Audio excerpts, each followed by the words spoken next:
Chapter 2. Data. Seward's diary continued. When we arrived at the Berkeley Hotel, Van Helsing found a telegram waiting for him, and coming up by train. Jonathan at Whitby. Important news. Mina Harker. The professor was delighted. "Ah, that wonderful Madam Mina," he said, "pearl among women. She arrive, but I cannot stay. She must go to your house, friend John. You must meet her at the station. Telegraph her en route, so that she may be prepared." When the wire was dispatched, he had a cup of tea. Over it, he told me of a diary kept by Jonathan Harker when abroad, and gave me a typewritten copy of it, as also of Mrs. Harker's diary at Whitby. "Take these," he said, "and study them well. When I have returned, you will be master of all the facts, and we can then better enter on our inquisition. Keep them safe, for there is in them much of treasure. You will need all your faith, even you who have had such an experience as that of today. What is here told?" He laid his hand heavily and gravely on the packet of papers as he spoke. "May be the beginning of the end to you and me and many another, or it may sound the knell of the undead who walk the earth. Read all, I pray you, with the open mind, and if you can add in any way to the story here told, do so, for it is all important. You have kept diary of all these so strange things. Is it not so?" "Yes." "Then we shall go through all these together when we meet." He then made ready for his departure, and shortly after drove off to Liverpool Street. I took my way to Paddington, where I arrived about 15 minutes before the train came in. The crowd melted away, after the bustling fashion common to arrival platforms, and I was beginning to feel uneasy, lest I might miss my guest, when a sweet-faced, dainty-looking girl stepped up to me, and, after a quick glance, said, "Dr. Seward, is it not?" "And you are Mrs. Harker," I answered at once, whereupon she held out her hand.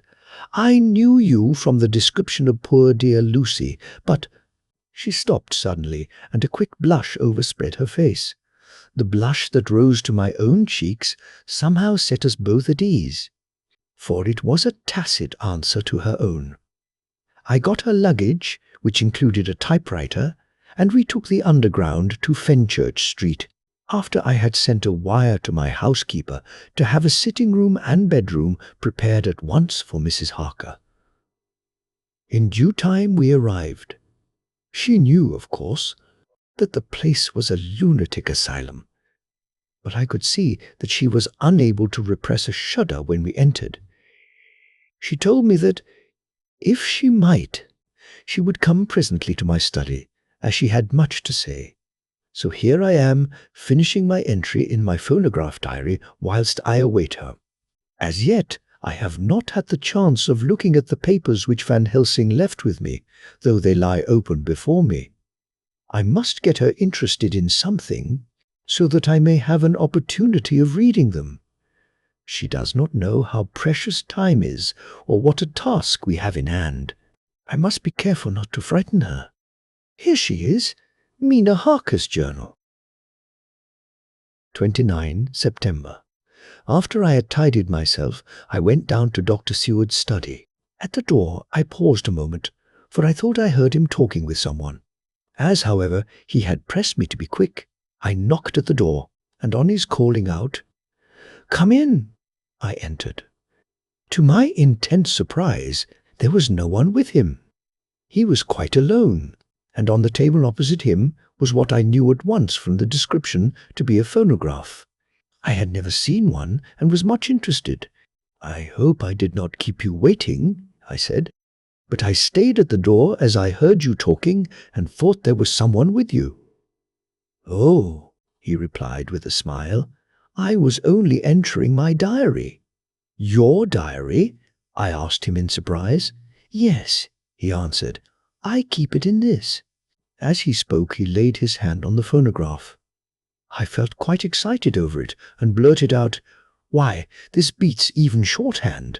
May I hear it say something?" "Certainly," he replied with alacrity, and stood up to put it in train for speaking. Then he paused, and a troubled look overspread his face. "The fact is," he began awkwardly, "I only keep my diary in it, and as it is almost entirely about my cases, it may be awkward. That is, I mean—" He stopped, and I tried to help him out of his embarrassment. "You helped to attend dear Lucy at the end. Let me hear how she died, for all that I know of her. I shall be very grateful. She was very, very dear to me." "To my surprise," he answered, with a horror-struck look in his face. "Tell you of her death? Not for the wide world?" "Why not?" I asked, for some grave, terrible feeling was coming over me. Again he paused, and I could see that he was trying to invent an excuse. At length he stammered out, "You see, I do not know how to pick out any particular part of the diary." Even while he was speaking, an idea dawned upon him, and he said with unconscious simplicity, in a different voice, and with the naivete of a child, "That's quite true, upon my honor. Honest Indian." I could not but smile, at which he grimaced. "I gave myself away that time," he said. "But do you know that, although I have kept the diary for months past, it never once struck me how I was going to find any particular part of it in case I wanted to look it up. By this time, my mind was made up that the diary of a doctor who attended Lucy might have something to add to the sum of our knowledge of that terrible being. And I said boldly, 'Then, Dr. Seward, you had better let me copy it out for you on my typewriter.' He grew to a positively deathly pallor as he said, 'No, no, no. For all the world, I wouldn't let you know that terrible story. Then it was terrible. My intuition was right.'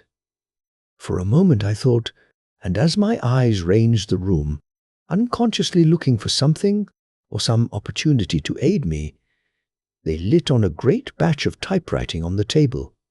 His eyes caught the look in mine, and, without his thinking, followed their direction. As they saw the parcel, he realized my meaning. "You do not know me," I said. "When you have read those papers, my own diary, and my husband's also, which I have typed, you will know me better. I have not faltered in giving every thought of my own heart in this cause. But, of course, you do not know me yet, and I must not expect you to trust me so far. He is certainly a man of noble nature. Poor dear Lucy was right about him." He stood up and opened a large drawer, in which were arranged in order a number of hollow cylinders of metal covered with dark wax, and said, "You are quite right. I did not trust you because I did not know you. But I know you now, and let me say that I should have known you long ago. I know that Lucy told you of me. She told me of you too. May I make the only atonement in my power? Take the cylinders and hear them. The first half-dozen of them are personal to me, and they will not horrify you. Then you will know me better. Dinner will by then be ready. In the meantime, I shall read over some of these documents, and shall be better able to understand certain things." He carried the phonograph himself up to my sitting room and adjusted it for me. "Now I shall learn something pleasant, I am sure, for it will tell me the other side of a true love episode of which I know one side already. Dr. Seward's Diary. 29 September. I was so absorbed in that wonderful diary of Jonathan Harker and that other of his wife that I let the time run on without thinking. Mrs. Pillion. Harker was not down when the maid came to announce dinner, so I said, "She is possibly tired. Let dinner wait an hour." And I went on with my work. I had just finished Mrs. Harker's diary when she came in. She looked sweetly pretty, but very sad, and her eyes were flushed with crying. This somehow moved me much. Of late I have had cause for tears, God knows, but the relief of them was denied me, and now the sight of those sweet eyes, brightened with recent tears, went straight to my heart. So I said as gently as I could, "I greatly fear I have distressed you." "Oh, no, not distressed me," she replied, "but I have been more touched than I can say by your grief. That is a wonderful machine, but it is cruelly true. It told me, in its very tones, the anguish of your heart. It was like a soul crying out to Almighty God. No one must hear them spoken ever again. See, I have tried to be useful. I have copied out the words on my typewriter, and none other need now hear your heart beat as I did. No one need ever know, shall ever know," I said in a low voice. She laid her hand on mine and said very gravely, "Ah, but they must. But why?" I asked. "Because it is a part of the terrible story, a part of poor dear Lucy's death, and all that led to it. Because in the struggle which we have before us to rid the earth of this terrible monster, we must have all the knowledge and all the help which we can get. I think that the cylinders which you gave me contained more than you intended me to know, but I can see that there are in your record many lights to this dark mystery. You will let me help, will you not? I know all up to a certain point, and I see already, though your diary only took me to 7th September, how poor Lucy was beset, and how her terrible doom was being wrought out. Jonathan and I have been working day and night since Professor Van Helsing saw us. He's gone to Whitby to get more information, and he will be here tomorrow to help us. We need have no secrets amongst us. Working together and with absolute trust, we can surely be stronger than if some of us were in the dark." She looked at me so appealingly, and at the same time manifested such courage and resolution in her bearing, that I gave in at once to her wishes. "You shall," I said. "Do as you like in the matter. God forgive me if I do wrong. There are terrible things yet to learn of, but if you have so far travelled on the road to poor Lucy's death, you will not be content, I know, to remain in the dark. Nay, the end, the very end may give you a gleam of peace. Come, there is dinner. We must keep one another strong for what is before us. We have a cruel and dreadful task. When you have eaten, you shall learn the rest, and I shall answer any questions you ask, if there be anything which you do not understand, though it was apparent to us who were present." Mina Harker's Journal. 29 September. After dinner, I came with Dr. Seward to his study. He brought back the phonograph from my room, and I took my typewriter. He placed me in a comfortable chair, and arranged the phonograph so that I could touch it without getting up, and showed me how to stop it in case I should want to pause. Then he very thoughtfully took a chair, with his back to me, so that I might be as free as possible, and began to read. I put the forked metal to my ears and listened. When the terrible story of Lucy's death and all that followed was done, I lay back in my chair, powerless. Fortunately, I am not of a fainting disposition. When Dr. Seward saw me, he jumped up with a horrified exclamation, and hurriedly taking a case bottle from a cupboard, gave me some brandy, which in a few minutes somewhat restored me. My brain was all in a whirl, and only that. There came through all the multitude of horrors the holy ray of light that my dear, dear Lucy was at last at peace. I do not think I could have borne it without making a scene. It is all so wild and mysterious and strange that if I had not known Jonathan's experience in Transylvania, I could not have believed. As it was, I didn't know what to believe, and so got out of my difficulty by attending to something else. I took the cover off my typewriter and said to Dr. Seward, "Let me write this all out now. We must be ready for Dr. Van Helsing when he comes. I have sent a telegram to Jonathan to come on here when he arrives in London from Whitby. In this matter, dates are everything, and I think that if we get all our material ready and have every item put in chronological order, we shall have done much. You tell me that Lord Godalming and Mr. Starming and Mr. Morris are coming too. Let us be able to tell him when they come. He accordingly set the phonograph at a slow pace, and I began to typewrite from the beginning of the 7th cylinder. I used manifold, and so took 3 copies of the diary, just as I had done with all the rest. It was late when I got through, but Dr. Seward went about his work of going his round of the patients. When he had finished, he came back and sat near me, reading, so that I did not feel too lonely whilst I worked. How good and thoughtful he is! The world seems full of good men, even if there are monsters in it. Before I left him, I remembered what Jonathan put in his diary of the professor's perturbation at reading something in an evening paper at the station at Exeter. So, seeing that Dr. section, Seward keeps his newspapers, I borrowed the files of the Westminster Gazette and the Pall Mall Gazette and took them to my room. I remember how much the Daily Graph and the Whitby Gazette, of which I had made cuttings, helped us to understand the terrible events at Whitby when Count Dracula landed. So I shall look through the evening papers since then, and perhaps I shall get some new light.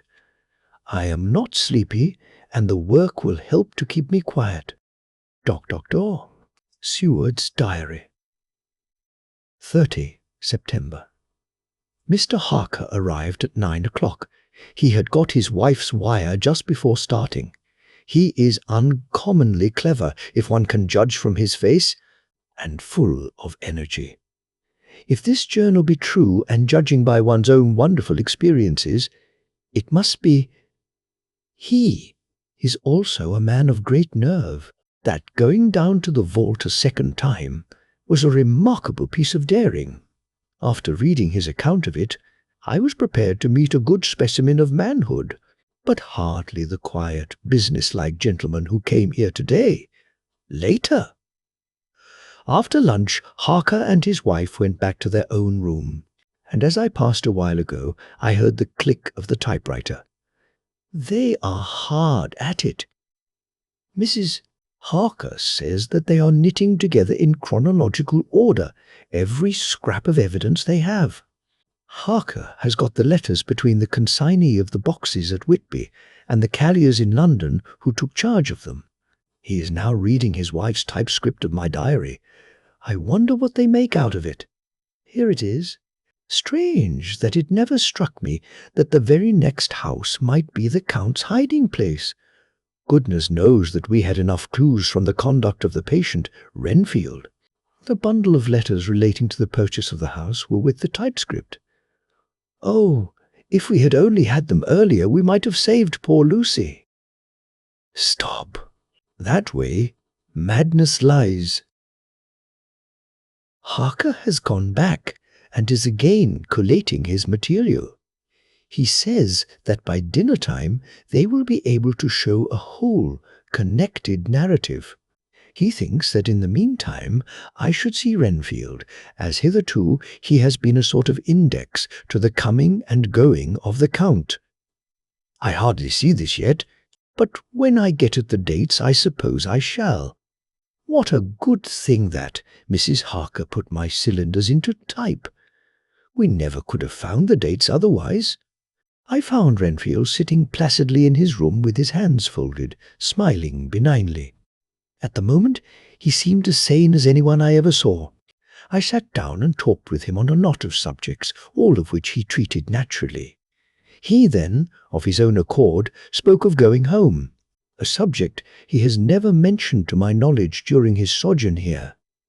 In fact, he spoke quite confidently of getting his discharge at once. I believe that, had I not had the chat with Harker and read the letters and the dates of his outbursts, I should have been prepared to sign for him after a brief time of observation. As it is, I am darkly suspicious. All those outbreaks were in some way linked with the proximity of the Count. What then does this absolute content mean? Can it be that his instinct is satisfied as to the vampire's ultimate triumph?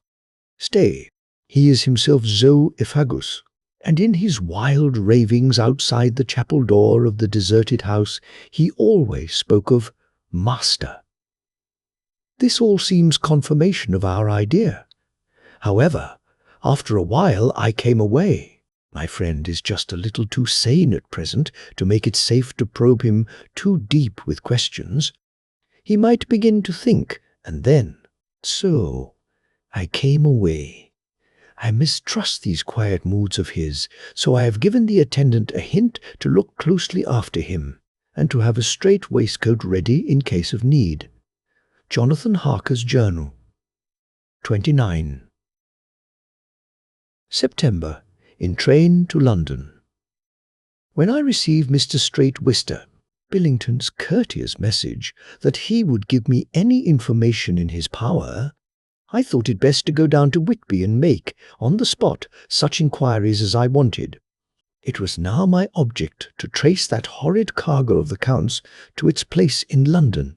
Later, we may be able to deal with it. Billington Jr., a nice lad, met me at the station and brought me to his father's house, where they had decided that I must stay the night. They are hospitable. With true Yorkshire hospitality, give a guest everything, and leave him free to do as he likes. They all knew that I was busy, and that my stay was short, and Mr. Stay was short, and Mr. Ensom. Billington had ready in his office all the papers concerning the consignment of boxes. It gave me almost a turn to see again one of the letters which I had seen on the Count's table, before I knew of his diabolical plans. Everything had been carefully thought out and done systematically and with precision. He seemed to have been prepared for every obstacle which might be placed by accident in the way of his intentions being carried out. To use an Americanism, he had taken no chances, and the absolute accuracy with which his instructions were fulfilled was simply the logical result of his care. I saw the invoice and took note of it. 50 cases of common earth to be used for experimental purposes. Also, the copy of letter to Carter Patterson and their reply.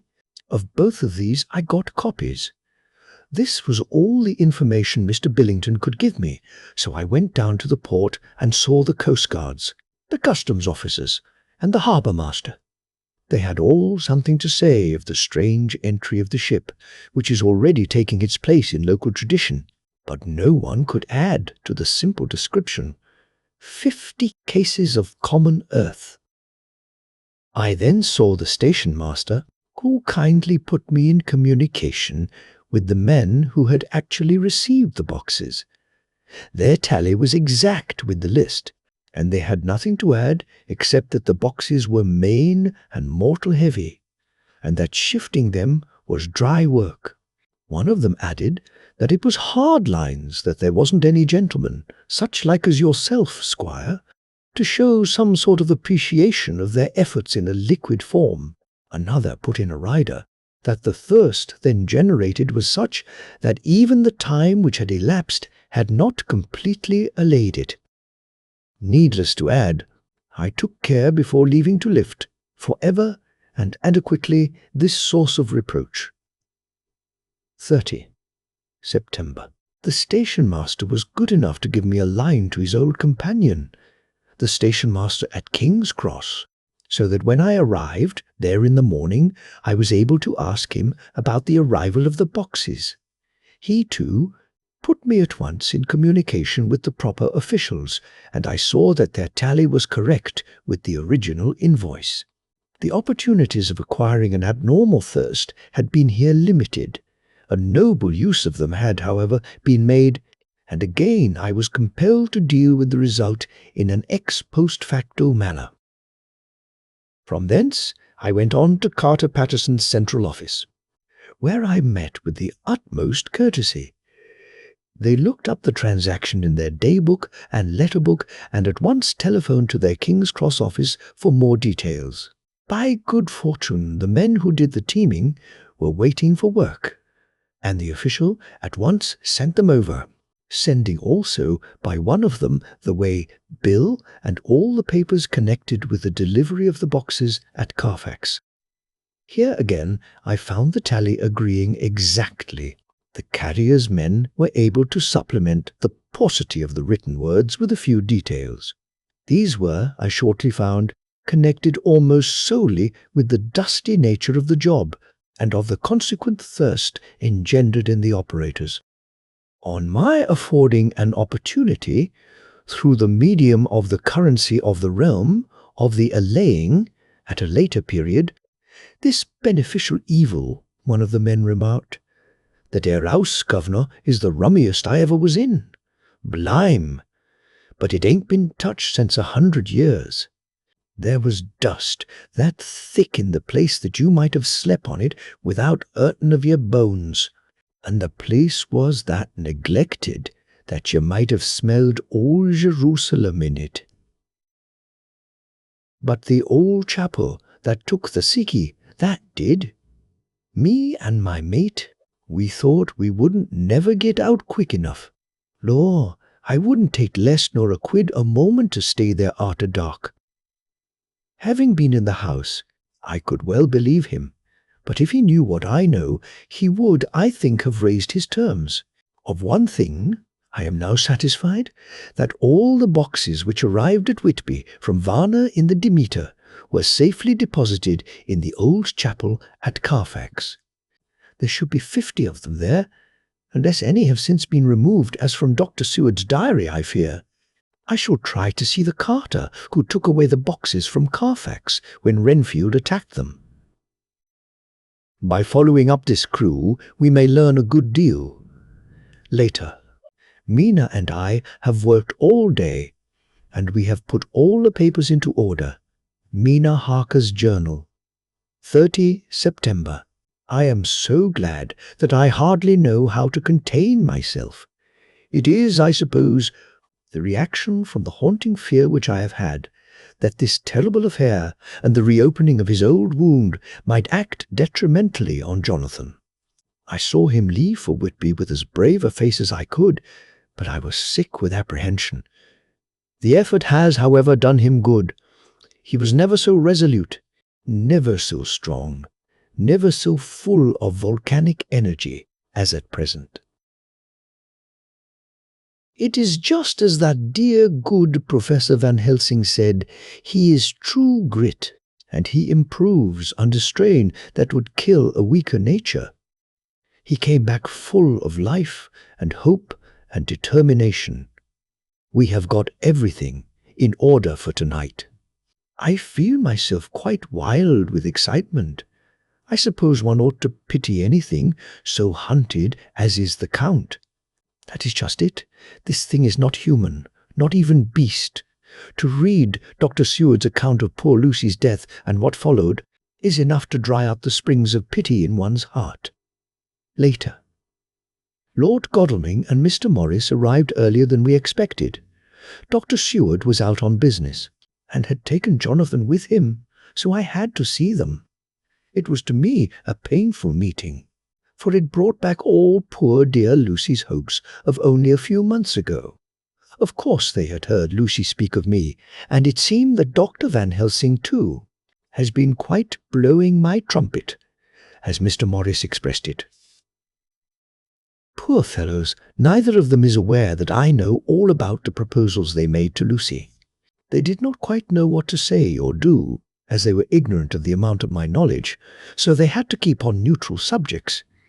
However, I thought the matter over, and came to the conclusion that the best thing I could do would be to post them in affairs right up to date. I knew from Dr.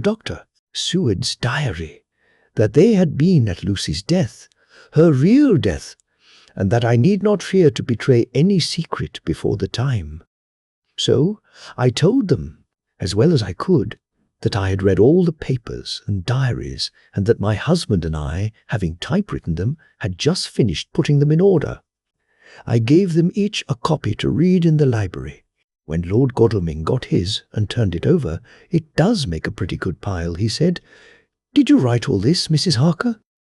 I nodded, and he went on. "I don't quite see the drift of it, but you people are all so good and kind, and have been working so earnestly and so energetically, that all I can do is to accept your ideas blindfold and try to help you.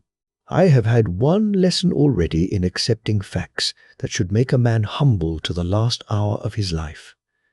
Besides, I know you loved my poor Lucy. Here—" He turned away and covered his face with his hands. I could hear the tears in his voice. Mr. Morris, with instinctive delicacy, just laid a hand for a moment on his shoulder and then walked quietly out of the room. I suppose there is something in woman's nature that makes a man free to break down before her and express his feelings on the tender or emotional side without feeling it derogatory to his manhood. For when Lord Godalming found himself alone with me, he sat down on the sofa and gave way utterly and openly. I sat down beside him and took his hand. I hope he didn't think it forward of me, and that if he ever thinks of it afterwards, he never will have such a thought. There I wrong him. I know he never will. He is too true a gentleman. I said to him, for I could see that his heart was breaking, "I loved dear Lucy, and I know what she was to you, and what you were to her. She and I were like sisters, and now she is gone. Will you not let me be like a sister to you in your trouble? I know what sorrows you have had, though I cannot measure the depth of them. If sympathy and pity can help in your affliction, won't you let me be of some little service for Lucy's sake?" In an instant the poor dear fellow was overwhelmed with grief. It seemed to me that all that he had of late been suffering in silence found a vent at once. He grew quite hysterical, and raising his open hands, beat his palms together in a perfect agony of grief. He stood up and then sat down again, and the tears rained down his cheeks. I felt an infinite pity for him, and opened my arms unthinkingly. With a sob, he laid his head on my shoulder and cried like a wearied child, whilst he shook with emotion. We women have something of the mother in us that makes us rise above smaller matters when the mother spirit is invoked. I felt this big sorrowing man's head resting on me, as though it were that of the baby that some day may lie on my bosom, and I stroked his hair as though he were my own child. I never thought at the time how strange it all was. After a little bit, his sobs ceased, and he raised himself with an apology, though he made no disguise of his emotion. He told me that for days and nights, past weary days and sleepless nights, he had been unable to speak with anyone, as a man must speak in his time of sorrow. There was no woman whose sympathy could be given to him, or with whom, owing to the terrible circumstance with which his sorrow was surrounded, he could speak freely. "I know now how I suffered," he said, as he dried his eyes, "but I do not know even yet. And none other can ever know how much your sweet sympathy has been to me today. I shall know better in time, and believe me that, though I am not ungrateful now, my gratitude will grow with my understanding. You will let me be like a brother, will you not? For all our lives, for dear Lucy's sake. For dear Lucy's sake," I said, as we clasped hands. "Aye, and for your own sake," he added, "for if a man's esteem and gratitude are ever worth the winning, you have won mine today. If ever the future should bring to you a time when you need a man's help, believe me, you will not call in vain. God grant that no such time may ever come to you to break the sunshine of your life, but if it should ever come, promise me that you will let me know."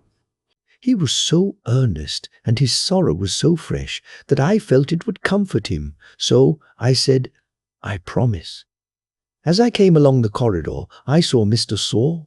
Morris looking out of a window. He turned as he heard my footsteps. "How is art?" he said. Then, noticing my red eyes, he went on, "Ah, I see you have been comforting him. Poor old fellow, he needs it. No one but a woman can help a man when he is in trouble of the heart, and he had no one to comfort him. He bore his own troubles so bravely that my heart bled for him. I saw the manuscript in his hand, and I knew that when he read it he would realize how much I knew, so I said to him, 'I wish I could comfort all who suffer from the heart. Will you let me be your friend? And will you come to me for comfort if you need it?' You will know, later on, why I speak." He saw that I was in earnest, and stooping, took my hand, and raising it to his lips, kissed it. It seemed but poor comfort to so brave and unselfish a soul, and impulsively I bent over and kissed him. The tears rose in his eyes, and there was a momentary choking in his throat. He said quite calmly, "Little girl, you will never regret that true-hearted kindness so long as ever you live." Then he went into the study to his friend. "Little girl," the very words he had used to Lucy, and oh, but he proved himself a friend. Chapter X. D. Seward's Diary. 30 September. I got home at 5 o'clock and found that Godalming and Morris had not only arrived, but had already studied the transcript of the various diaries and letters, which Harker and his wonderful wife had made and arranged. Harker had not yet returned from his visit to the carrier's men, of whom Dr. Hennessy had written to me. Mrs. Harker gave us a cup of tea, and I can honestly say that, for the first time since I have lived in it, this old house seemed like home. When we had finished, Mrs. Harker said, "Dr. Seward, may I ask a favour?" "I want to see your patient, Mr. Renfield. Do let me see him. What you have said of him in your diary interests me so much. She looked so appealing and so pretty that I could not refuse her, and there was no possible reason why I should, so I took her with me. When I went into the room, I told the man that a lady would like to see him, to which he simply answered, 'Why?' 'She is going through the house, and wants to see everyone in it,' I answered. 'Oh, very well,' he said. 'Let her come in by all means. But just wait a minute till I tidy up the place.' His method of tidying was peculiar. He simply swallowed all the flies and spiders in the boxes before I could stop him. It was quite evident that he feared, or was jealous of, some interference. When he had got through his disgusting task, he said cheerfully, 'Let the lady come in,' and sat down on the edge of his bed with his head down, but with his eyelids raised so that he could see her as she entered. For a moment I thought that he might have some homicidal intent. I remembered how quiet he had been just before he attacked me in my own study, and I took care to stand where I could seize him at once if he attempted to make a spring at her. She came into the room with an easy gracefulness which would at once command the respect of any lunatic. For easiness is one of the qualities mad people most respect. She walked over to him, smiling pleasantly, and held out her hand. "Good evening, Mr. Renfield," said she. "You see, I know you, for Dr. Seward has told me of you." He made no immediate reply, but eyed her all over intently with a set frown on his face. This look gave way to one of wonder, which merged in doubt. Then, to my intense astonishment, he said, "You're not the girl the doctor wanted to marry, are you? You can't be, you know, for she's dead." "Mrs. Bed," Harker smiled sweetly as she replied, "Oh, no. I have a husband of my own, to whom I was married before I ever saw Dr. Seward, or he me. I am Mrs. C. Harker." "Then what are you doing here?" "My husband and I are staying on a visit with Dr. Seward." "Then don't stay." "But why not?" I thought that this style of conversation might not be pleasant to Mrs. Harker, any more than it was to me. So I joined in. How did you know I wanted to marry anyone?" His reply was simply contemptuous, given in a pause in which he turned his eyes from Mrs. Bohr, Harker, to me, instantly turning them back again. What an asinine question! "I don't see that at all, Mr. Renfield," said Mrs. Harker, at once championing me. He replied to her with as much courtesy and respect as he had shown contempt to me.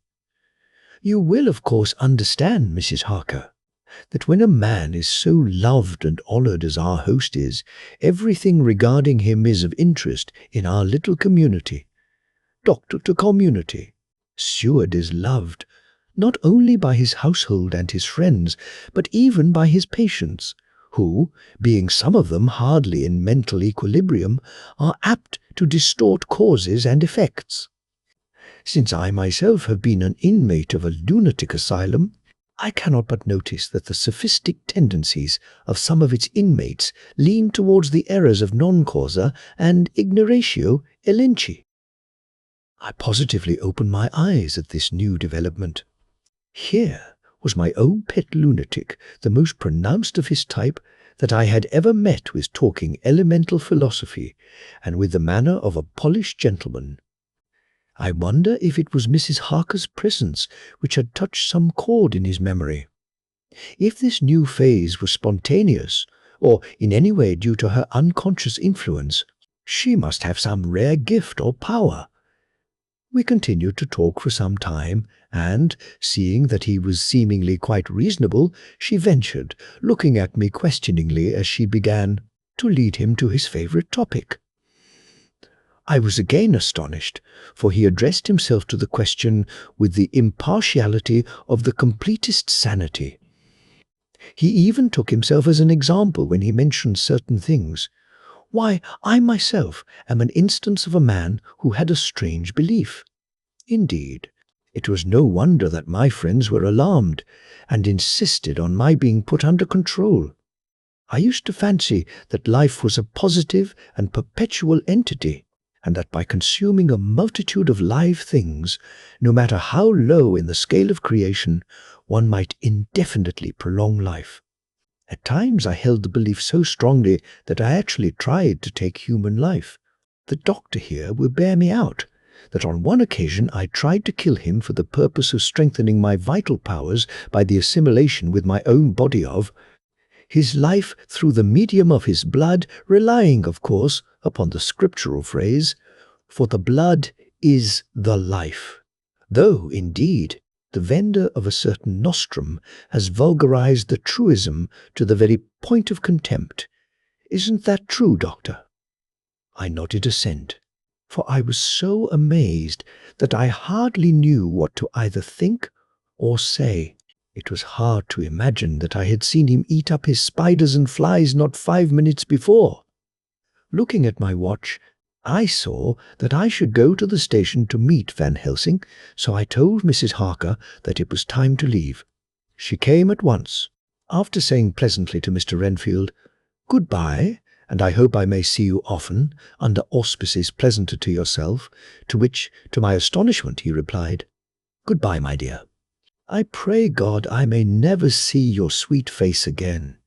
May he bless and keep you. When I went to the station to meet Van Helsing, I left the boys behind me. Poor Art seemed more cheerful than he has been since Lucy first took ill, and Quincy is more like his own bright self than he has been for many a long day."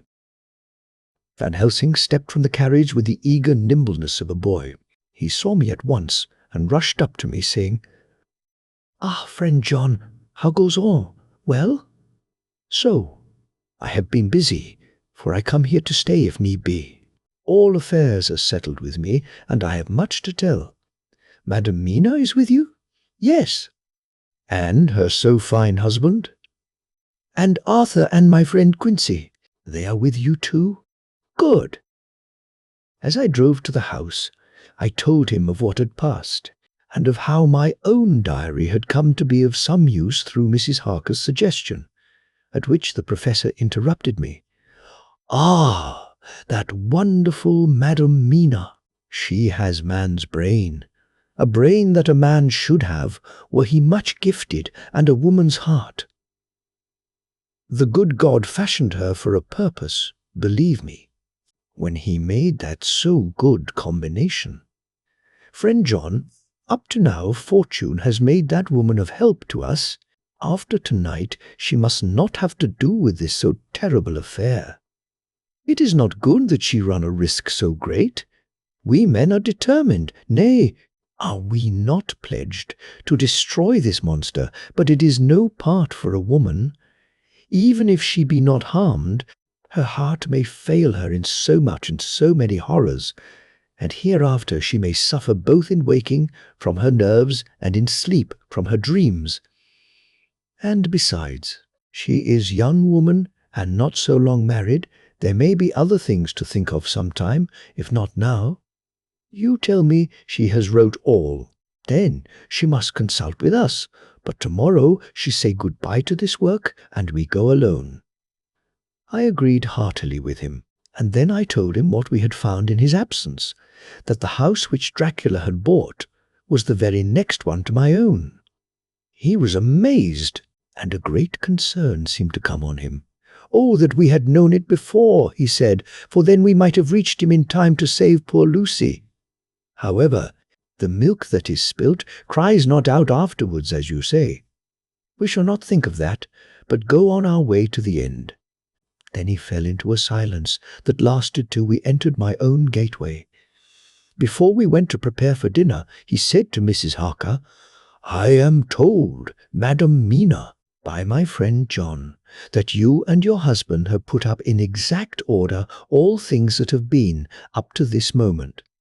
"Not up to this moment, Professor," she said impulsively, "but up to this morning."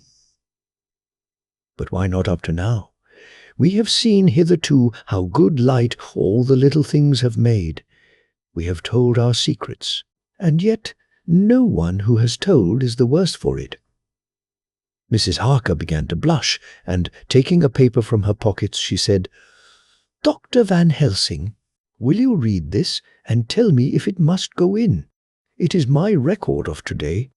I, too, have seen the need of putting down at present everything, however trivial, but there is little in this except what is personal. Must it go in?"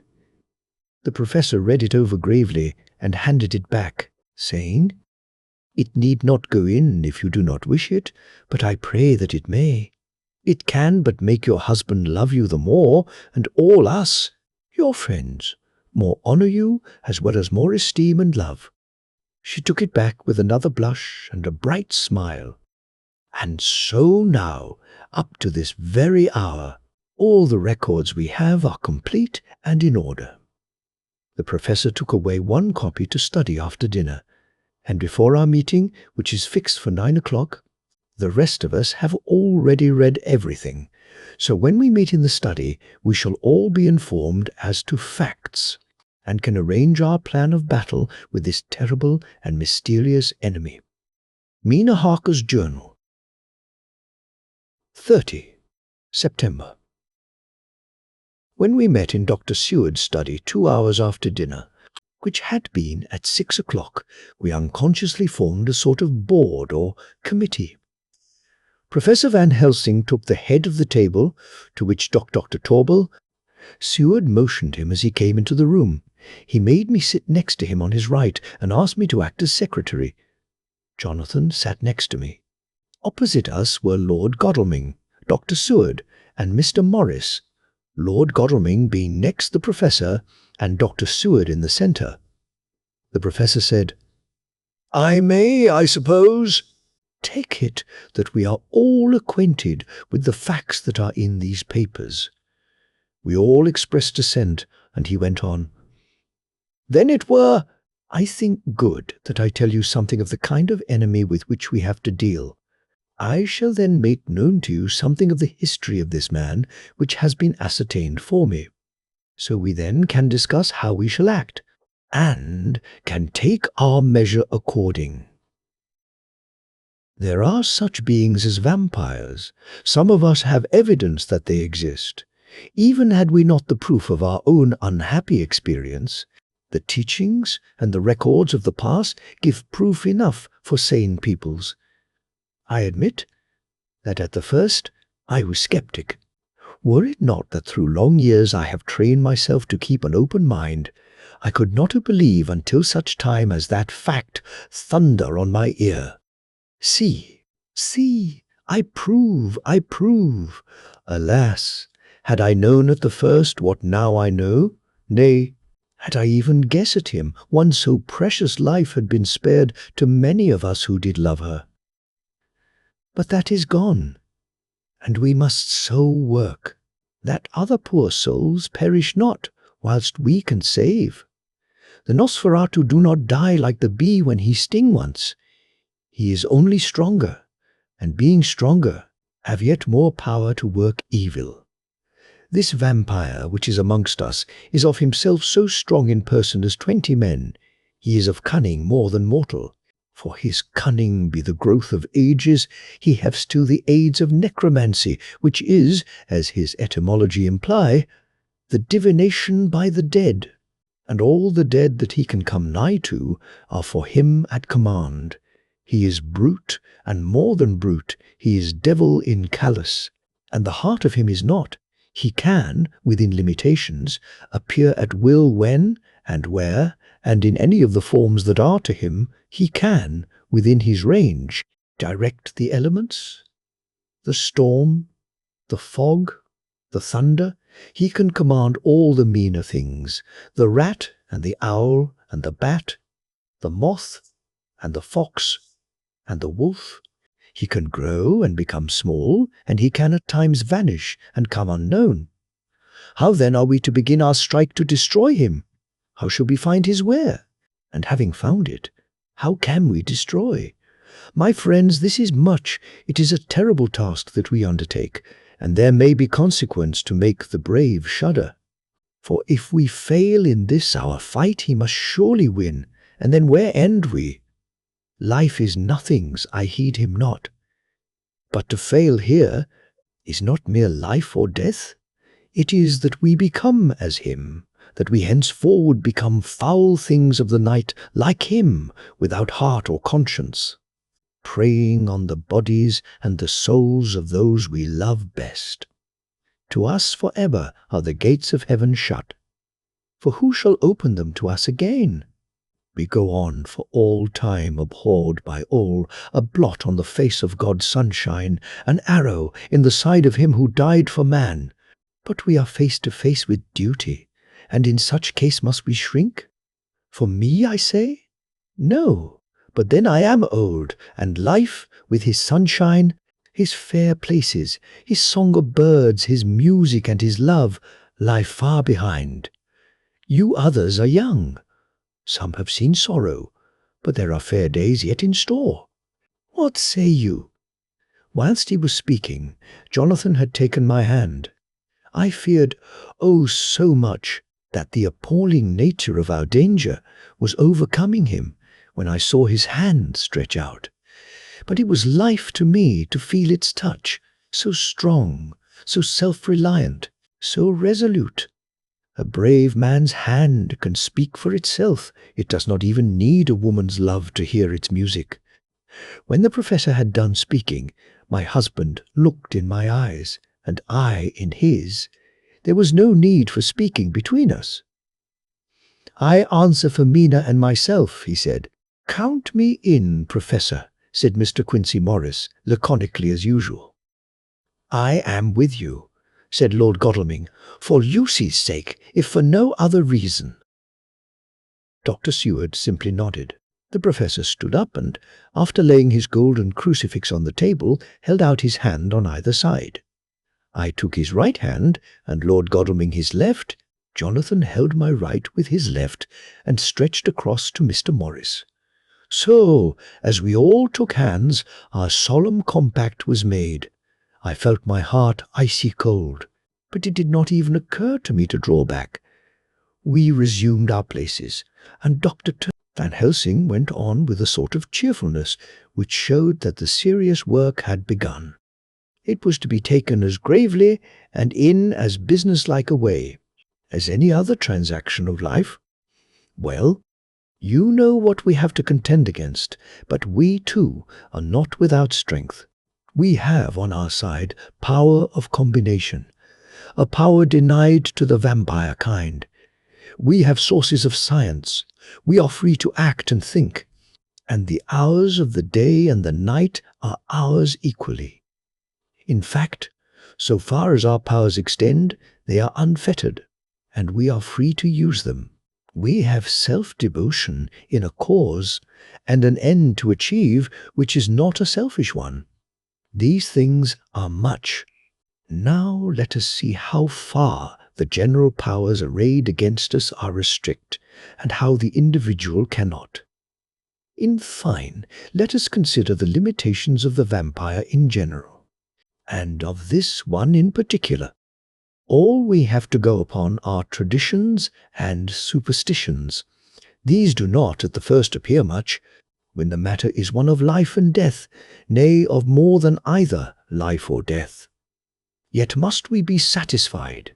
In the first place, because we have to be no other means is at our control, and secondly, because, after all, these things, tradition and superstition, are everything. Does not the belief in vampires rest for others, though not, alas, for us on them? A year ago, which of us would have received such a possibility? In the midst of our scientific, skeptical, matter-of-fact 19th century, we even scouted a belief that we saw justified under our very eyes. Take it, then, that the vampire and the belief in his limitations and his cure rest for the moment on the same base. For, let me tell you, he is known everywhere that men have been. In old Greece, in old Rome, he flourished in Germany all over. In France, in India, even in the Chernazizi, and in China, so far from us in all ways, there even is he. And the peoples fear him at this day. He have followed the wake of the berserker Icelander, the devil-begotten Hun, the Slav, the Saxon, the Magyar. So far, then, we have all we may act upon. And let me tell you that very much of the beliefs are justified by what we have seen in our own so unhappy experience. The vampire live on, and cannot die by mere passing of the time. He can flourish, when that he can fatten on the blood of the living.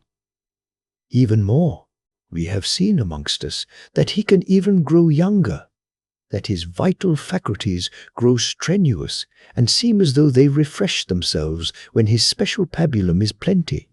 But he cannot flourish without this diet. He eat not as others. Even friend Jonathan, who lived with him for weeks, did never see him to eat, never. He throws no shadow. He make in the mirror no reflect, as again Jonathan observe. He has the strength of many of his hand witness again. Jonathan, when he shut the door against the wolves, and when he help him from the diligence too. He can transform himself to wolf, as we gather from the ship arrival in Whitby. When he tear open the dog, he can be as bat, as Madam Mina saw him on the window at Whitby, and as friend John saw him fly from this so near house, and as my friend Quincy saw him at the window of Miss Lucy. He can come in mist, which he create that noble ship's captain proved him of this, but, from what we know, the distance he can make this mist is limited, and it can only be round himself. He come on moonlight rays as elemental dust, as again Jonathan saw those sisters in the castle of Dracula. He become so small, we ourselves saw Miss Lucy, ere she was at peace, slip through a hair-breadth space of the tomb door. He can, when once he find his way, come out from anything or into anything, no matter how close it be bound, or even fused up with fire soda you call it. He can see in the dark, no small power this, in a world which is one half shut from the light. Ah, but hear me through. He can do all these things, yet he is not free. Nay, he is even more prisoner than the slave of the galley, than the madman in his cell. He cannot go where he lists. He who is not of nature has yet to obey some of nature's laws. Why, we know not. He may not enter anywhere at the first, unless there be someone of the household who bid him to come, though afterwards he can come as he please. His power ceases, as does that of all evil things, at the coming of the day. Only at certain times can he have limited freedom. If he be not at the place whither he is bound, he can only change himself at noon, or at exact sunrise or sunset. These things are we told, and in this record of ours we have proof by inference. Thus, whereas he can do as he will within his limit, when he have his earth home, his coffin home, his hell home, the place unhallowed, as we saw when he went to the grave of the suicide at Whitby, still at other time he can only change when the time come. It is said, too, that he can only pass running water at the slack or the flood of the tide. Then there are things which so afflict him that he has no power, as the garlic that we know of, and as for things sacred, as this symbol, my crucifix, that was amongst us even now when we resolve, to them he is nothing, but in their presence he take his place far off and silent with respect. There are others, too, which I shall tell you of, lest in our seeking we may need them. The branch of wild rose on his coffin. Keep him that he move, not from it a sacred bullet fired into the coffin. Kill him, so that he be true, dead. And as for the stake through him, we know already of its peace, or the cut-off head that giveth rest. We have seen it with our eyes. Thus, when we find the habitation of this man that was, we can confine him to his coffin and destroy him if we obey what we know. But he is clever. I have asked my friend Arminius of Budapest University to make his record, and from all the means that are, he tell me of what he has been. He must, indeed, have been that voivode Dracula who won his name against the Turk, over the great river on the very frontier of Turkey-land.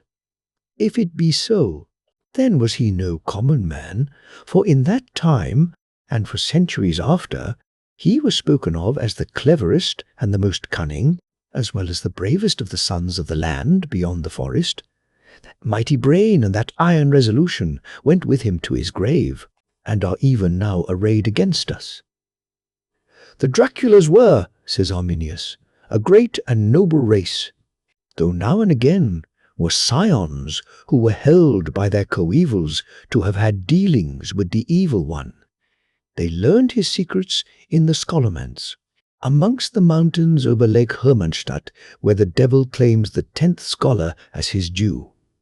In the records are such words as Stregoica, witch, Ordog, and Pokol, Satan, and hell. And in one manuscript this very Dracula is spoken of as Wampir, which we all understand too well. There have been from the loins of this very one great men and good women, and their graves make sacred the earth where alone this foulness can dwell. For it is not the least of its terrors that this evil thing is rooted deep in all good. In soil barren of holy memories it cannot rest. Whilst they were talking, Mr. Morris was looking steadily at the window, and he now got up quietly and went out of the room. There was a little pause, and then the professor went on. And now we must settle what we do. We have here much data, and we must proceed to lay out our campaign. We know from the inquiry of Jonathan that from the castle to Whitby came 50 boxes of earth, all of which were delivered at Carfax. We also know that at least some of these boxes have been removed. It seems to me that our first step should be to ascertain whether all the rest remain in the house beyond that wall where we look today, or whether any more have been removed. If the latter, we must trace. Here we were interrupted in a very startling way. Outside the house came the sound of a pistol shot. The glass of the window was shattered with a bullet, which, ricocheting from the top of the embrasure, struck the far wall of the room. I am afraid I am at heart a coward, for I shrieked out. The men all jumped to their feet. Lord Godalming flew over to the window and threw up the sash. As he did so, we heard Mr. Morris's voice without. "Sorry, I fear I have alarmed you. I shall come in and tell you about it." A minute later he came in and said, "It was an idiotic thing of me to do, and I ask your pardon, Mrs. Harker, most sincerely. I fear I must have frightened you terribly. But the fact is that whilst the professor was talking, there came a big bat and sat on the window-sill. I have got such a horror of the damned brutes from recent events that I cannot stand them, and I went out to have a shot, as I have been doing of late of evenings whenever I have seen one. You used to laugh at me for it then, Art. Did you hit it?" asked Dr. Van Helsing. "I don't know. I fancy not, for it flew away into the wood." Without saying any more, he took his seat, and the professor began to resume his statement. "We must trace each of these boxes, and when we are ready, we must either capture or kill this monster in his lair, or we must, so to speak, sterilize the earth, so that no more he can seek safety in it. Thus, in the end, we may find him in his form of man between the hours of noon and sunset, and so engage with him when he is at his most weak. And now for you, Madam Mina. This night is the end until all be well. You are too precious to us to have such risk. When we part tonight, you no more must question. We shall tell you all in good time. We are men and are able to bear, but you must be our star and our hope, and we shall act all the more free that you are not in the danger, such as we are." All the men, even Jonathan, seemed relieved, but it did not seem to me good that they should brave danger and, perhaps, lessen their safety strength, being the best safety through care of me. But their minds were made up, and, though it was a bitter pill for me to swallow, I could say nothing save to accept their chivalrous care of me. Mr. Morris resumed the discussion. "As there is no time to lose, I vote we have a look at his house right now. Time is everything with him, and swift action on our part may save another victim. I own that my heart began to fail me when the time for action came so close, but I did not say anything, for I had a greater fear that if I appeared as a drag or a hindrance to their work, they might even leave me out of their counsels altogether. They have now gone off to Carfax, with means to get into the house. Manlike, they had told me to go to bed and sleep, as if a woman can sleep when those she loves are in danger. I shall lie down and pretend to sleep, lest Jonathan have added anxiety about me when he returns. Dr. Seward's Diary. 1 October, 4 a.m. Just as we were about to leave the house, an urgent message was brought to me from Renfield to know if I would see him at once, as he had something of the utmost importance to say to me. I told the messenger to say that I would attend to his wishes in the morning. I was busy just at the moment. The attendant added, "He seems very importunate, sir. I have never seen him so eager. I don't know, but what, if you don't see him soon, he will have one of his violent fits." I knew the man would not have said this without some cause, so I said, "All right, I'll go now," and I asked the others to wait a few minutes for me, as I had to go and see my patient. "Take me with you, friend John," said the professor. "His case in your diary interests me much, and it had bearing, too, now and again on our case. I should much like to see him, and especially when his mind is disturbed." "May I come also?" asked Lord Godalming. "Me too," said Quincey Morris. "May I come?" said Harker. I nodded, and we all went down the passage together. We found him in a state of considerable excitement, but far more rational in his speech and manner than I had ever seen him. There was an unusual understanding of himself, which was unlike anything I had ever met with in a lunatic, and he took it for granted that his reasons would prevail with others entirely sane. We all four went into the room, but none of the others at first said anything. His request was that I would at once release him from the asylum and send him home. This he backed up with arguments regarding his complete recovery, and adduced his own existing sanity. "I appeal to your friends," he said. "They will, perhaps, not mind sitting in judgment on my case. By the way, you have not introduced me." I was so much astonished that the oddness of introducing a madman in an asylum did not strike me at the moment, and, besides, there was a certain dignity in the man's manner, so much of the habit of equality, that I at once made the introduction: Lord Godalming, Professor Van Helsing, Mr. Quincy Morris, of Texas, Mr. Renfield. He shook hands with each of them, saying in turn, "Lord Godalming, I had the honour of seconding your father at the Wyndham. I grieve to know, by your holding the title, that he is no more. He was a man loved and honoured by all who knew him, and in his youth was, I have heard, the inventor of a burnt rum punch much patronised on Derby night. Mr. Morris, you should be proud of your great state. Its reception into the Union was a precedent which may have far-reaching effects hereafter, when the Pole and the Tropics may hold alliance to the Stars and Stripes. The power of treaty may yet prove a vast engine of enlargement, when the Monroe Doctrine takes its true place as a political fable. What shall any man say of his pleasure at meeting Van Helsing? Sir, I make no apology for dropping all forms of conventional prefix. When an individual has revolutionized therapeutics by his discovery of the continuous evolution of brain matter, conventional forms are unfitting, since they would seem to limit him to one of a class. You, gentlemen, who by nationality, by heredity, or by the possession of natural gifts, are fitted to hold your respective places in the moving world, I take to witness that I am as sane as at least the majority of men who are in full possession of their liberties. And I am sure that you, Dr. Seward, humanitarian and medico-jurist as well as scientist, will deem it a moral duty to deal with me as one to be considered as under exceptional circumstances. He made this last appeal with a courtly air of conviction, which was not without its own charm. I think we were all staggered. For my own part, I was under the conviction, despite my knowledge of the man's character and history, that his reason had been restored, and I felt under a strong impulse to tell him that I was satisfied as to his sanity, and would see about the necessary formalities for his release in the morning.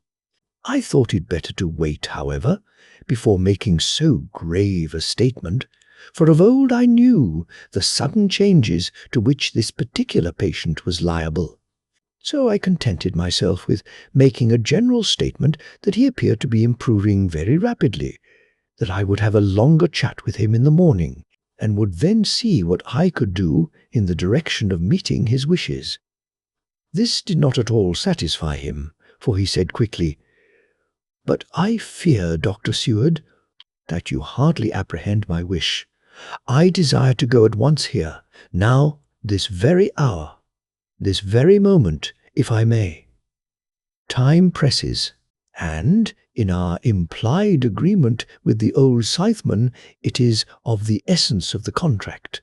I am sure it is only necessary to put before so admirable a practitioner as Dr. Seward so simple, yet so momentous a wish, to ensure its fulfillment." He looked at me keenly, and seeing the negative in my face, turned to the others and scrutinized them closely.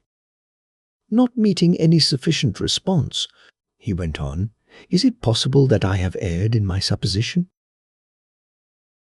"You have," I said frankly, but at the same time, as I felt, brutally. There was a considerable pause, and then he said slowly, "Then I suppose I must only shift my ground of request.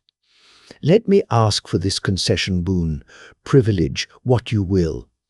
I am content to implore in such a case, not on personal grounds, but for the sake of others. I am not at liberty to give you the whole of my reasons, but you may, I assure you, take it from me that they are good ones, sound and unselfish, and spring from the highest sense of duty. Could you look, sir, into my heart, you would approve to the full the sentiments which animate me. Nay, more, you would count me amongst the best and truest of your friends. Again he looked at us all keenly.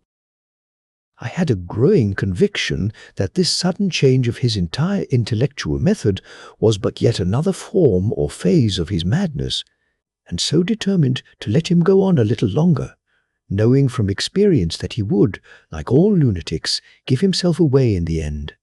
Van Helsing was gazing at him with a look of utmost intensity, his bushy eyebrows almost meeting with the fixed concentration of his look. He said to Renfield in a tone which did not surprise me at the time, but only when I thought of it afterwards, for it was as of one addressing an equal. Can you not tell frankly your real reason for wishing to be free tonight? I will undertake that, if you will satisfy even me. A stranger, without prejudice, and with the habit of keeping an open mind, Dr. Seward will give you, at his own risk and on his own responsibility, the privilege you seek. He shook his head sadly, and with a look of poignant regret on his face. The professor went on. Come, sir, bethink yourself. You claim the privilege of reason in the highest degree, since you seek to impress us with your complete reasonableness. You do this, whose sanity we have reason to doubt, since you are not yet released from medical treatment for this very defect. If you will not help us in our effort to choose the wisest course, how can we perform the duty which you yourself put upon us? Be wise, and help us, and if we can, we shall aid you to achieve your wish. He still shook his head as he said, Dr. Van Helsing, I have nothing to say. Your argument is complete, and if I were free to speak, I should not hesitate a moment, but I am not my own master in the matter. I can only ask you to trust me. If I am refused, the responsibility does not rest with me. I thought it was now time to end the scene, which was becoming too comically grave, so I went towards the door, simply saying, Come, my friends, we have work to do. Good night. As, however, I got near the door, a new change came over the patient. He moved towards me so quickly that for the moment I feared that he was about to make another homicidal attack. My fears, however, were groundless, for he held up his two hands imploringly and made his petition in a moving manner. As he saw that the very excess of his emotion was militating against him, by restoring us more to our old relations, he became still more demonstrative. I glanced at Van Helsing and saw my conviction reflected in his eyes. So I became a little more fixed in my manner, if not more stern, and motioned to him that his efforts were unavailing. I had previously seen something of the same, constantly growing excitement in him when he had to make some request of which at the time he had thought much. Such, for instance, as when he wanted a cat, and I was prepared to see the collapse into the same sullen acquiescence on this occasion. My expectation was not realized, for, when he found that his appeal would not be successful, he got into quite a frantic condition. He threw himself on his knees and held up his hands, wringing them in plaintive supplication, and poured forth a torrent of entreaty, with the tears rolling down his cheeks, and his whole face and form expressive of the deepest emotion. Let me entreat you, Dr. Seward, oh, let me implore you to let me out of this house at once. Send me away, how you will, and where you will. Send keepers with me with whips and chains. Let them take me in a strait waistcoat, manacled and leg-ironed, even to a gaol. But let me go out of this. You don't know what you do by keeping me here. I am speaking from the depths of my heart, of my very soul. You don't know whom you wrong or how, and I may not tell. Woe is me! I may not tell. By all you hold sacred, by all you hold dear, by your love that is lost, by your hope that lives for the sake of the Almighty, take me out of this and save my soul from guilt. Can't you hear me, man? Can't you understand? Will you never learn? Don't you know that I am sane and earnest now? That I am no lunatic in a mad fit, but a sane man fighting for his soul? Oh, hear me, hear me. Let me go, let me go, let me go. I thought that the longer this went on, the wilder he would get, and so would bring on a fit, so I took him by the hand and raised him up. Come, I said sternly, no more of this. We have had quite enough already. Get to your bed and try to behave more discreetly. He suddenly stopped and looked at me intently for several moments. Then, without a word, he rose and, moving over, sat down on the side of the bed. The collapse had come, as on former occasion, just as I had expected. When I was leaving the room, last of our party, he said to me in a quiet, well-bred voice, "You will, I trust, Dr. Seward, do me the justice to bear in mind, later on, that I did what I could to convince you tonight." Chapter 6. Jonathan Harker's Journal. 1. October 5A. M. I went with the party to the search with an easy mind, for I think I never saw Mina so absolutely strong and well. I am so glad that she consented to hold back and let us men do the work. Somehow, it was a dread to me that she was in this fearful business at all. But now that her work is done, and that it is due to her energy and brains and foresight, that the whole story is put together in such a way that every point tells, she may well feel that her part is finished, and that she can henceforth leave the rest to us. We were, I think, all a little upset by the scene with Mr. Plow. Renfield. When we came away from his room, we were silent till we got back to the study. Then Mr. Morris said to Dr. Seward, "Say, Jack, if that man wasn't attempting a bluff, he is about the sanest lunatic I ever saw." "I'm not sure, but I believe that he had some serious purpose, and if he had, it was pretty rough on him not to get a chance."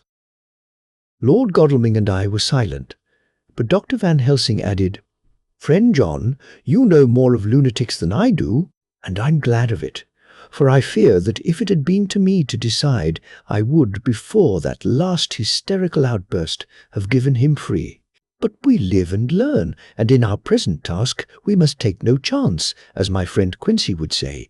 All is best as they are." Doctor. Seward seemed to answer them both in a dreamy kind of way. "I don't know, but that I agree with you.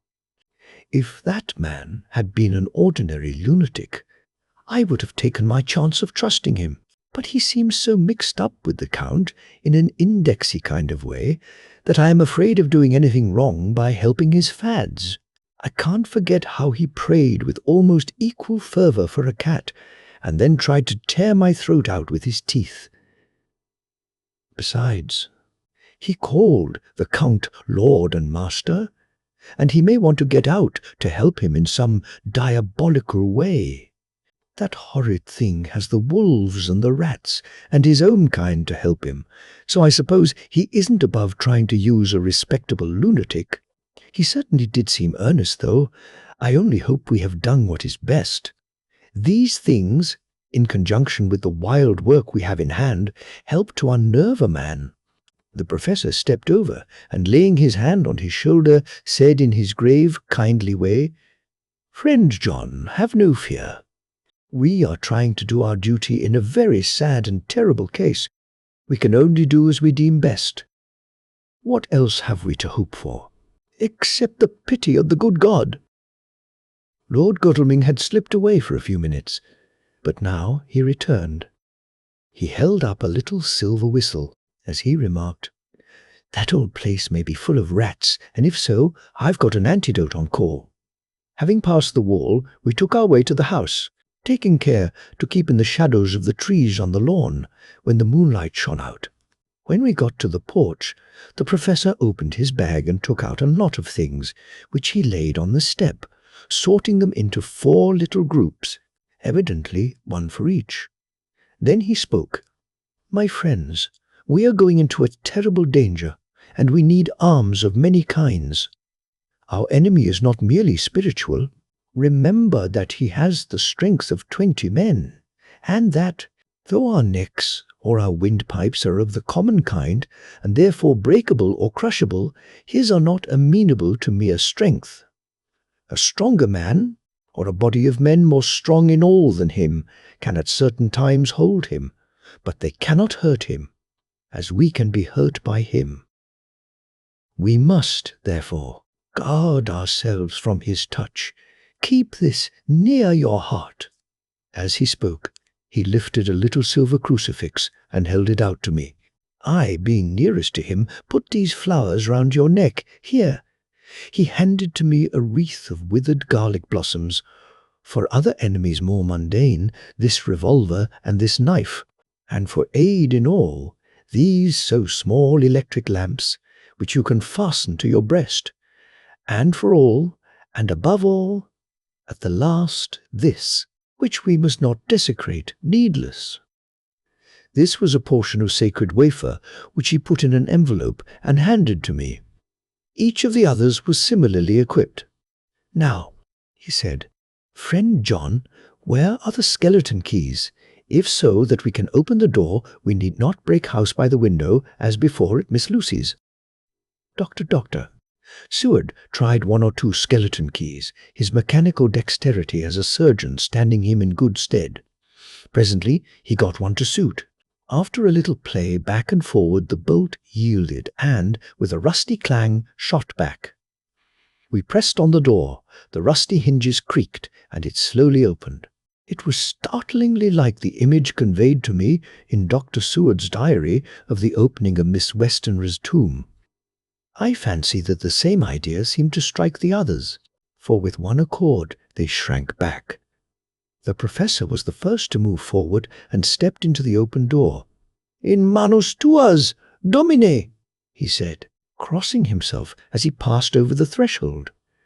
We closed the door behind us, lest when we should have lit our lamps we should possibly attract attention from the road. The professor carefully tried the lock, lest we might not be able to open it from within should we be in a hurry making our exit. Then we all lit our lamps and proceeded on our search. The light from the tiny lamps fell in all sorts of odd forms as the rays crossed each other, or the opacity of our bodies threw great shadows. I could not for my life get away from the feeling that there was someone else amongst us. I suppose it was the recollection, so powerfully brought home to me by the grim surroundings of that terrible experience in Transylvania. I think the feeling was common to us all, for I noticed that the others kept looking over their shoulders at every sound and every new shadow, just as I felt myself doing. The whole place was thick with dust. The floor was seemingly inches deep, except where there were recent footsteps, in which, on holding down my lamp, I could see marks of hobnails where the dust was cracked. The walls were fluffy and heavy with dust, and in the corners were masses of spiders' webs, whereon the dust had gathered till they looked like old tattered rags as the weight had torn them partly down. On a table in the hall was a great bunch of keys, with a time-yellowed label on each. They had been used several times, for on the table were several similar rents in the blanket of dust, similar to that exposed when the professor lifted them. He turned to me and said, "You know this place, Jonathan.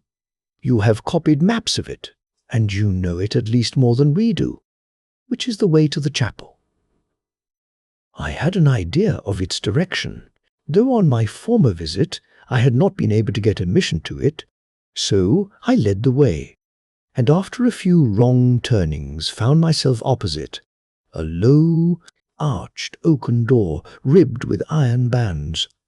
"This is the spot," said the professor, as he turned his lamp on a small map of the house, copied from the file of my original correspondence regarding the purchase. With a little trouble, we found the key on the bunch and opened the door. We were prepared for some unpleasantness, for as we were opening the door, a faint, malodorous air seemed to exhale through the gaps. But none of us ever expected such an odor as we encountered. None of the others had met the Count at all at close quarters.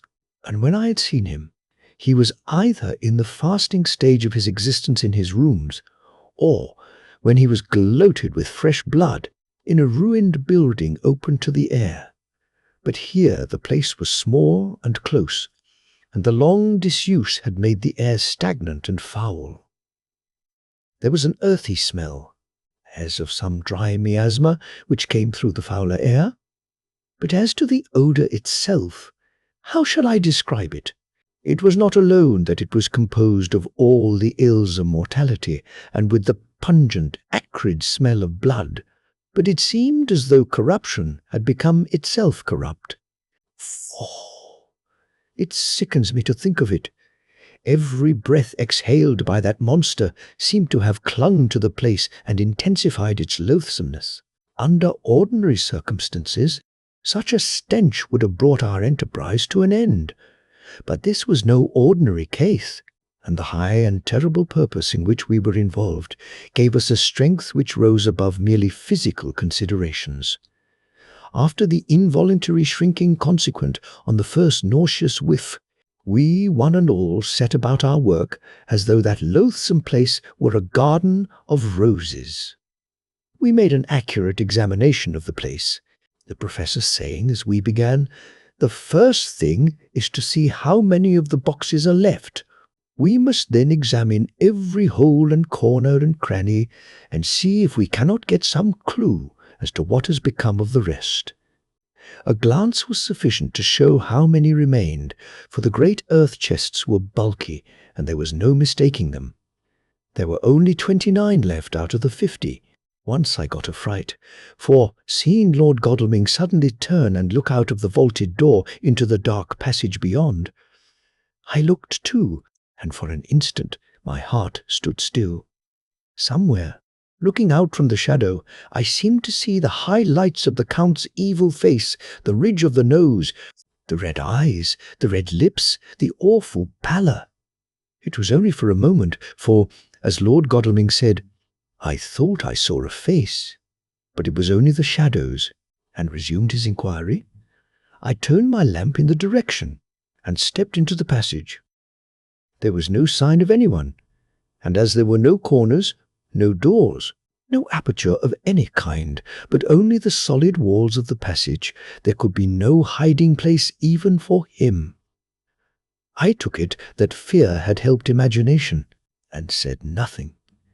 A few minutes later I saw Morris step suddenly back from a corner, which he was examining. We all followed his movements with our eyes, for undoubtedly some nervousness was growing on us, and we saw a whole mass of phosphorescence which twinkled like stars. We all instinctively drew back. The whole place was becoming alive with rats.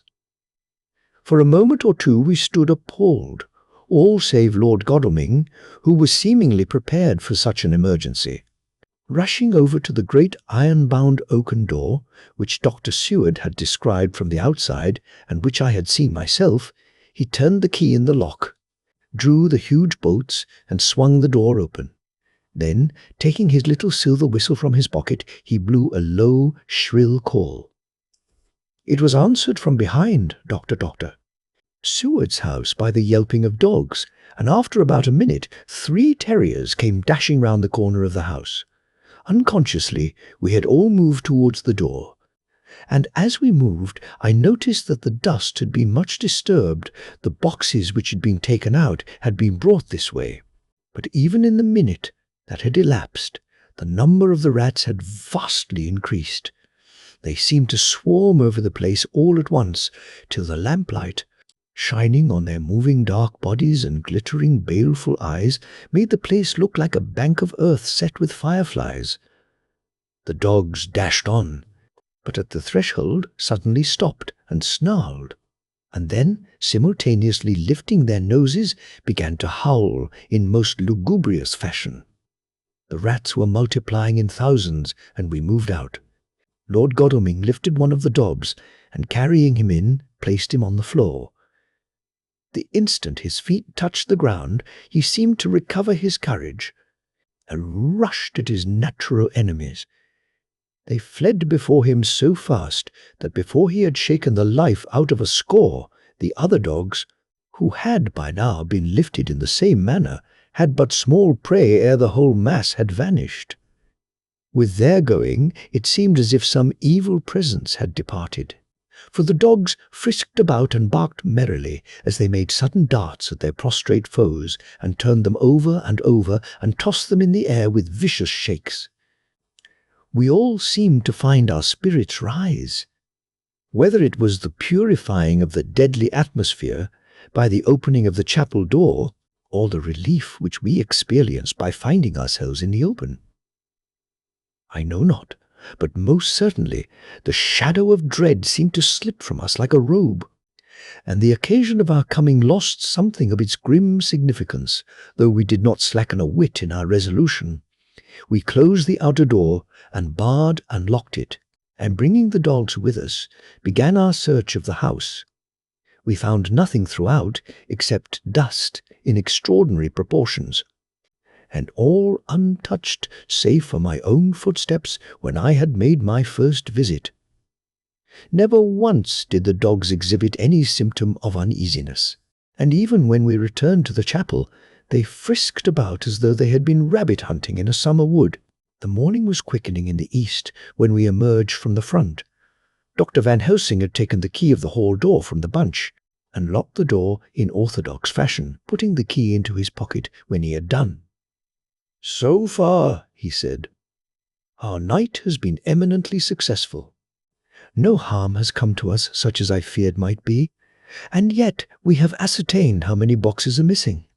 More than all, do I rejoice that this, our first and perhaps our most difficult and dangerous step, has been accomplished without the bringing thereinto our most sweet Madam Mina, or troubling her waking or sleeping thoughts with sights and sounds and smells of horror which she might never forget.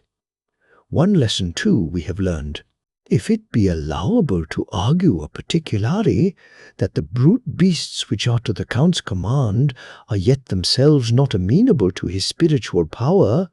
For look, these rats that would come to his call, just as from his castle top he summoned the wolves to your going, and to that poor mother's cry, though they come to him, they run pell-mell from the so little daubs of my friend Arthur. We have other matters before us, other dangers, other fears, and that monster, he has not used his power over the brute world for the only or the last time tonight. So be it that he has gone elsewhere.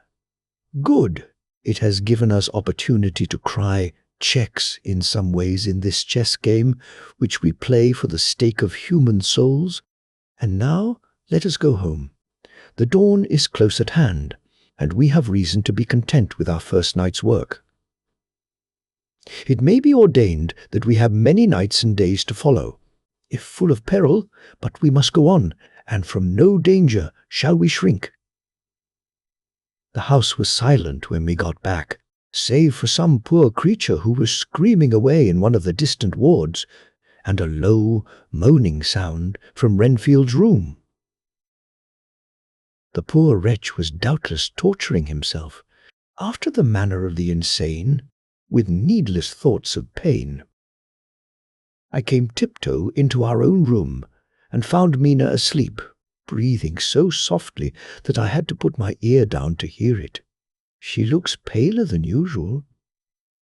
I hope the meeting tonight has not upset her.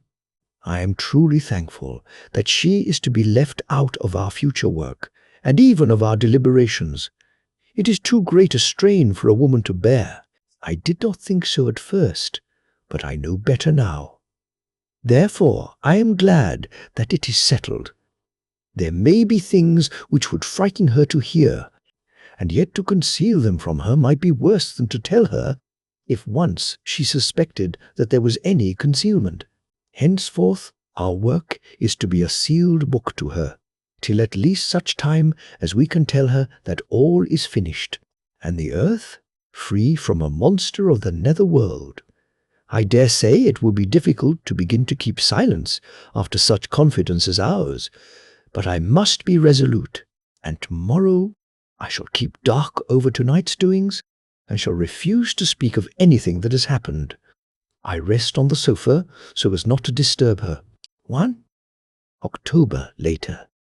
I suppose it was natural that we should have all overslept ourselves, for the day was a busy one, and the night had no rest at all. Even Mina must have felt its exhaustion, for though I slept till the sun was high, I was awake before her, and had to call 2 or 3 times before she awoke. Indeed, she was so sound asleep that for a few seconds she did not recognize me, but looked at me with a sort of blank terror, as one looks who has been waked out of a bad dream. She complained a little of being tired, and I let her rest till later in the day. We now know of 21 boxes having been removed, and if it be that several were taken in any of these removals, we may be able to trace them all. Such will, of course, immensely simplify our labour, and the sooner the matter is attended to, the better. I shall look up Thomas Snelling today. Dr. Seward's Diary. 1 October. It was towards noon when I was awakened by the Professor walking into my room. He was more jolly and cheerful than usual, and it is quite evident that last night's work has helped to take some of the brooding weight off his mind. After going over the adventure of the night, he suddenly said, "Your patient interests me much. May it be that with you I visit him this morning? Or if that you are too occupied, I can go alone, if it may be. It is a new experience to me to find a lunatic who talk philosophy, and reason so sound. I had some work to do which pressed, so I told him that if he would go alone I would be glad, as then I should not have to keep him waiting. So I called an attendant and gave him the necessary instructions. Before the Professor left the room, I cautioned him against getting any false impression from my patient. But, he answered, I want him to talk of himself and of his delusion as to consuming live things. He said to Madam Mina, as I see in your diary of yesterday, that he had once had such a belief. Why do you smile, friend John? Excuse me, I said, but the answer is here. I laid my hand on the typewritten matter. When our sane and learned lunatic made that very statement of how he used to consume life, his mouth was actually nauseous with the flies and spiders which he had eaten just before Mrs. Harker entered the room. Van Helsing smiled in turn. Good, he said. Your memory is true, friend John. I should have remembered. And yet it is this very obliquity of thought and memory which makes mental disease such a fascinating study. Perhaps I may gain more knowledge out of the folly of this madman than I shall from the teaching of the most wise. Who knows? I went on with my work, and before long was through that in hand. It seemed that the time had been very short indeed, but there was Van Helsing back in the study. Do I interrupt? He asked politely as he stood at the door. Not at all, I answered. Come in. My work is finished, and I am free. I can go with you now, if you like. It is needless. I have seen him. Well? I fear that he does not appraise me at much. Our interview was short. When I entered his room, he was sitting on a stool in the centre, with his elbows on his knees, and his face was the picture of sullen discontent. I spoke to him as cheerfully as I could, and with such a measure of respect as I could assume. He made no reply whatever. Don't you know me? I asked. His answer was not reassuring. I know you well enough.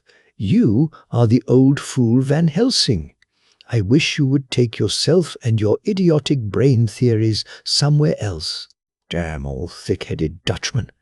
Not a word more would he say, but sat in his implacable sullenness, as indifferent to me as though I had not been in the room at all. Thus departed for this time my chance of much learning from this so clever lunatic. So I shall go, if I may, and cheer myself with a few happy words with that sweet soul, Madam Mina.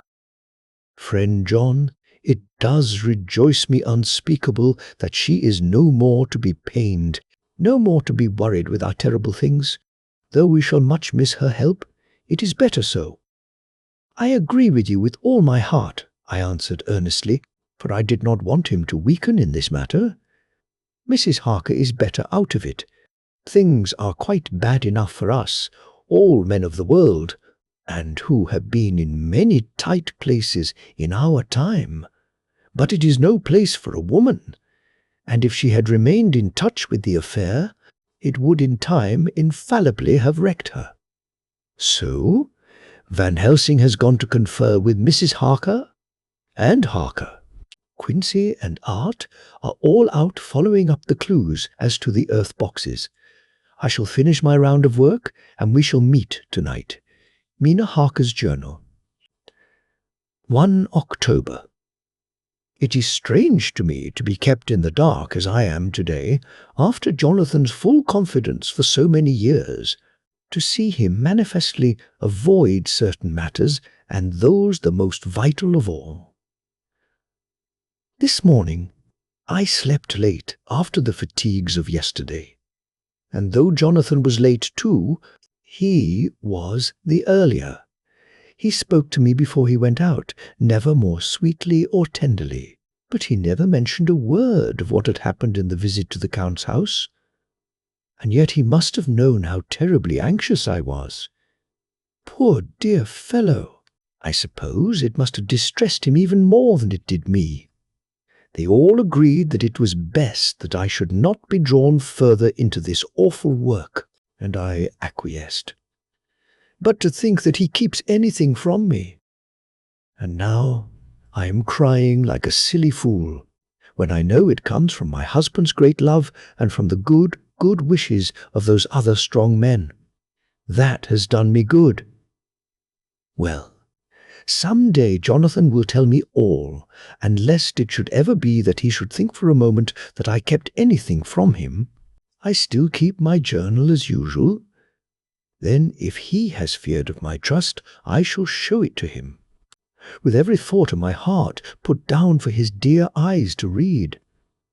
I feel strangely sad and low-spirited today.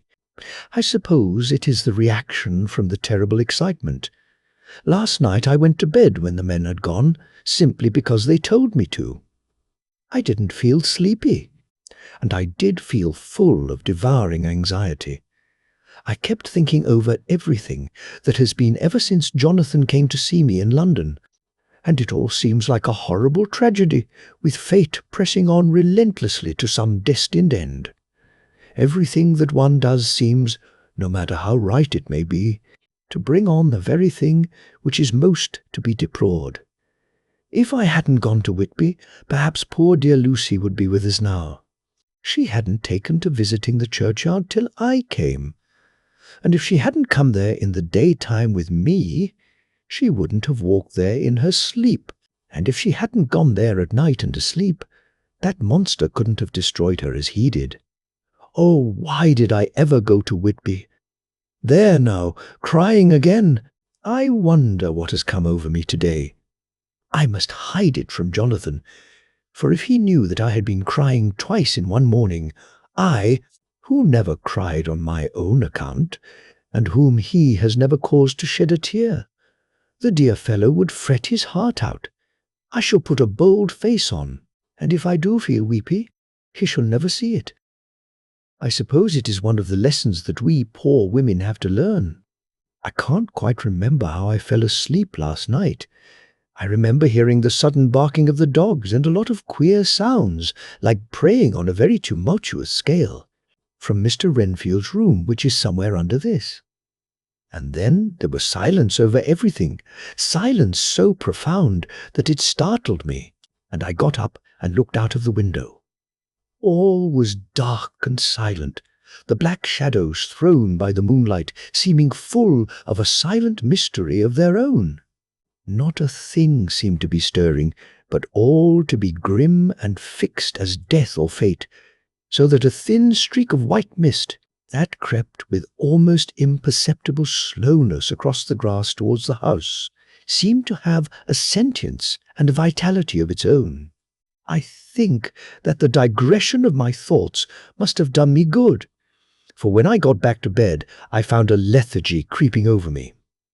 I lay a while, but could not quite sleep, so I got out and looked out of the window again. The mist was spreading, and was now close up to the house, so that I could see it lying thick against the wall, as though it were stealing up to the windows. The poor man was more loud than ever, and though I could not distinguish a word he said, I could in some way recognize in his tones some passionate entreaty on his part. Then there was the sound of a struggle, and I knew that the attendants were dealing with him.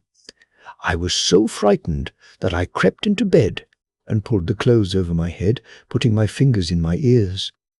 I was not then a bit sleepy, at least so I thought, but I must have fallen asleep, for, except dreams, I do not remember anything until the morning, when Jonathan woke me.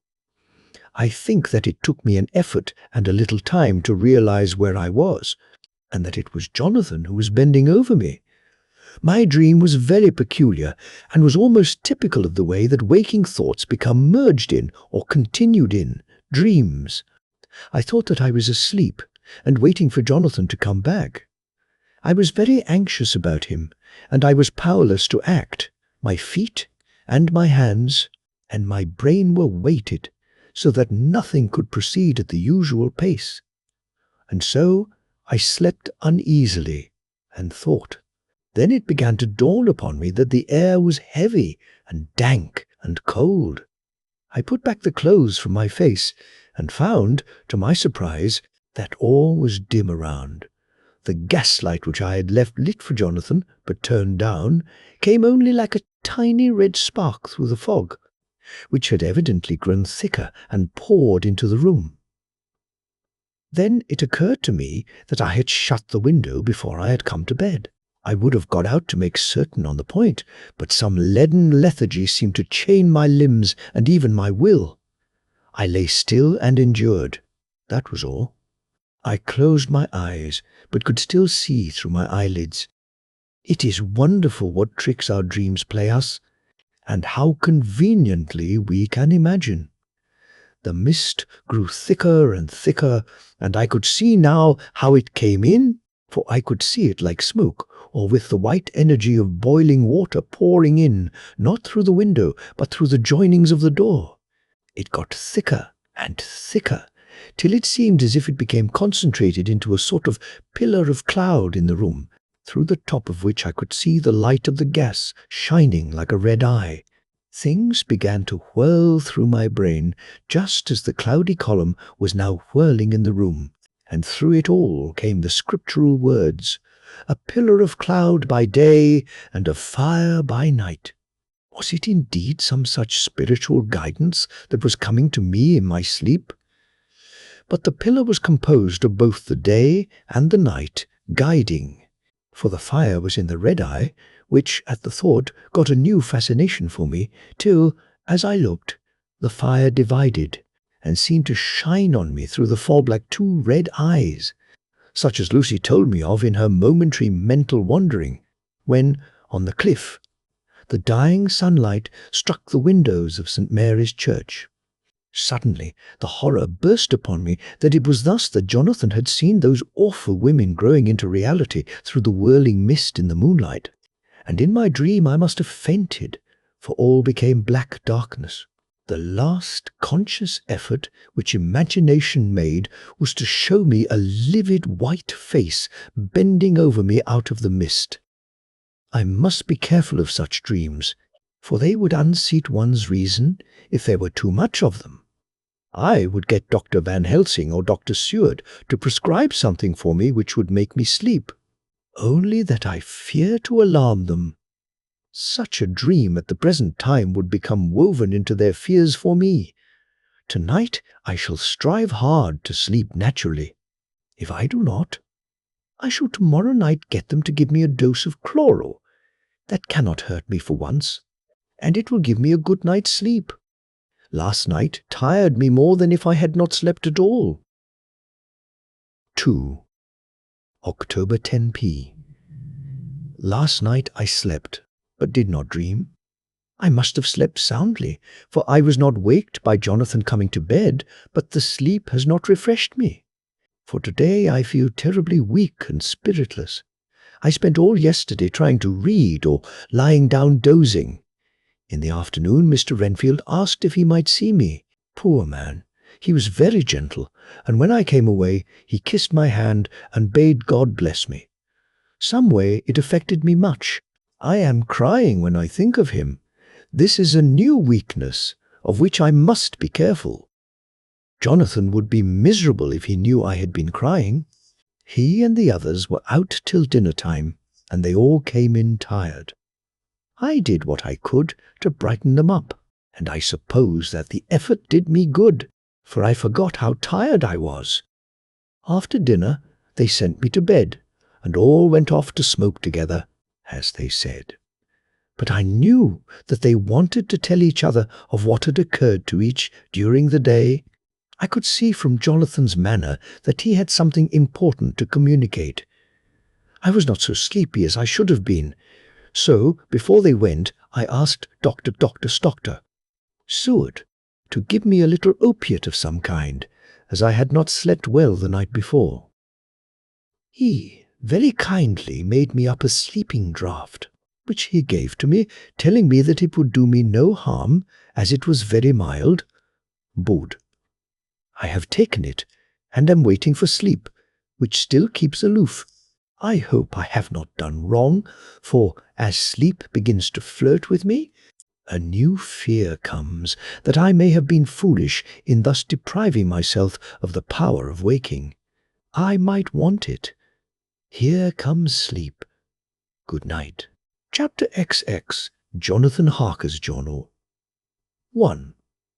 October, evening. I found Thomas Snelling in his house at Bethnal Green, but unhappily he was not in a condition to remember anything. The very prospect of beer which my expected coming had opened to him had proved too much, and he had begun too early on his expected debauch. I learned, however, from his wife, who seemed a decent poor soul, that he was only the assistant to Smollett, who of the two mates was the responsible person.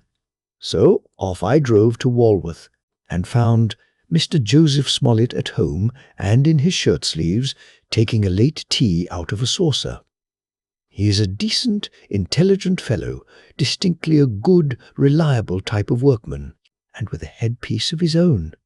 He remembered all about the incident of the boxes, and from a wonderful dog's-eared notebook, which he produced from some mysterious receptacle about the seat of his trousers, and which had hieroglyphical entries in thick, half-obliterated pencil, he gave me the destinations of the boxes. There were, he said, 6 in the cartload which he took from Carfax and left at 197, Chicksand Street, Mile End, Newtown, and another 6 which he deposited at Jamaica Lane, Bermondsey. If, then, the Count meant to scatter these ghastly refuges of his over London, these places were chosen as the first of delivery, so that later he might distribute more fully. The systematic manner in which this was done made me think that he could not mean to confine himself to 2 sides of London. He was now fixed on the far east of the northern shore, on the east of the southern shore, and on the south. The north and west were surely never meant to be left out of his diabolical scheme, let alone the city itself and the very heart of fashionable London in the southwest and west. I went back to Smollett and asked him if he could tell us if any other boxes had been taken from Carfax. He replied, "Well, governor, you've treated me werry handsome." I had given him half a sovereign. and I'll tell you all I know. I heard a man by the name of Bloxham say 4 nights ago in the R and Ounds in Pincher's Alley, as how he and his mate had a rare dusty job in a old house at Perfect. There ain't a many such jobs as this here.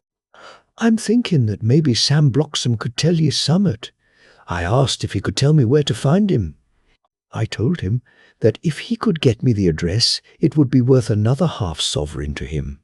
So he gulped down the rest of his tea and stood up, saying that he was going to begin the search then and there. At the door he stopped and said, "Look here, governor, there ain't no sense in me a-keeping you here. I may find Sam soon, or I mayn't, but anyhow he ain't like to be in a way to tell ye much tonight. Sam is a rare one when he starts on the booze. If you can give me an envelope with a stamp on it, and put your address on it, I'll find out where Sam is to be found and post it ye tonight, but ye'd better be up arter him soon in the morning, or maybe ye won't catch him, for Sam gets off main early, never mind the booze the night afore." This was all practical. So one of the children went off with a penny to buy an envelope and a sheet of paper, and to keep the change.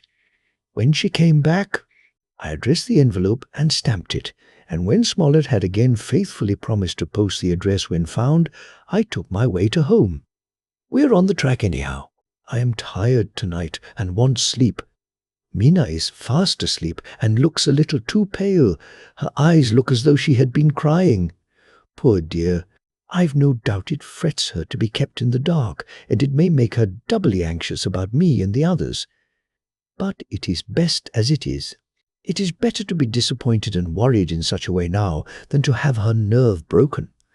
The doctors were quite right to insist on her being kept out of this dreadful business.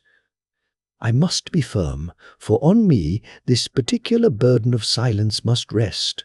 I shall not ever enter on the subject with her under any circumstances.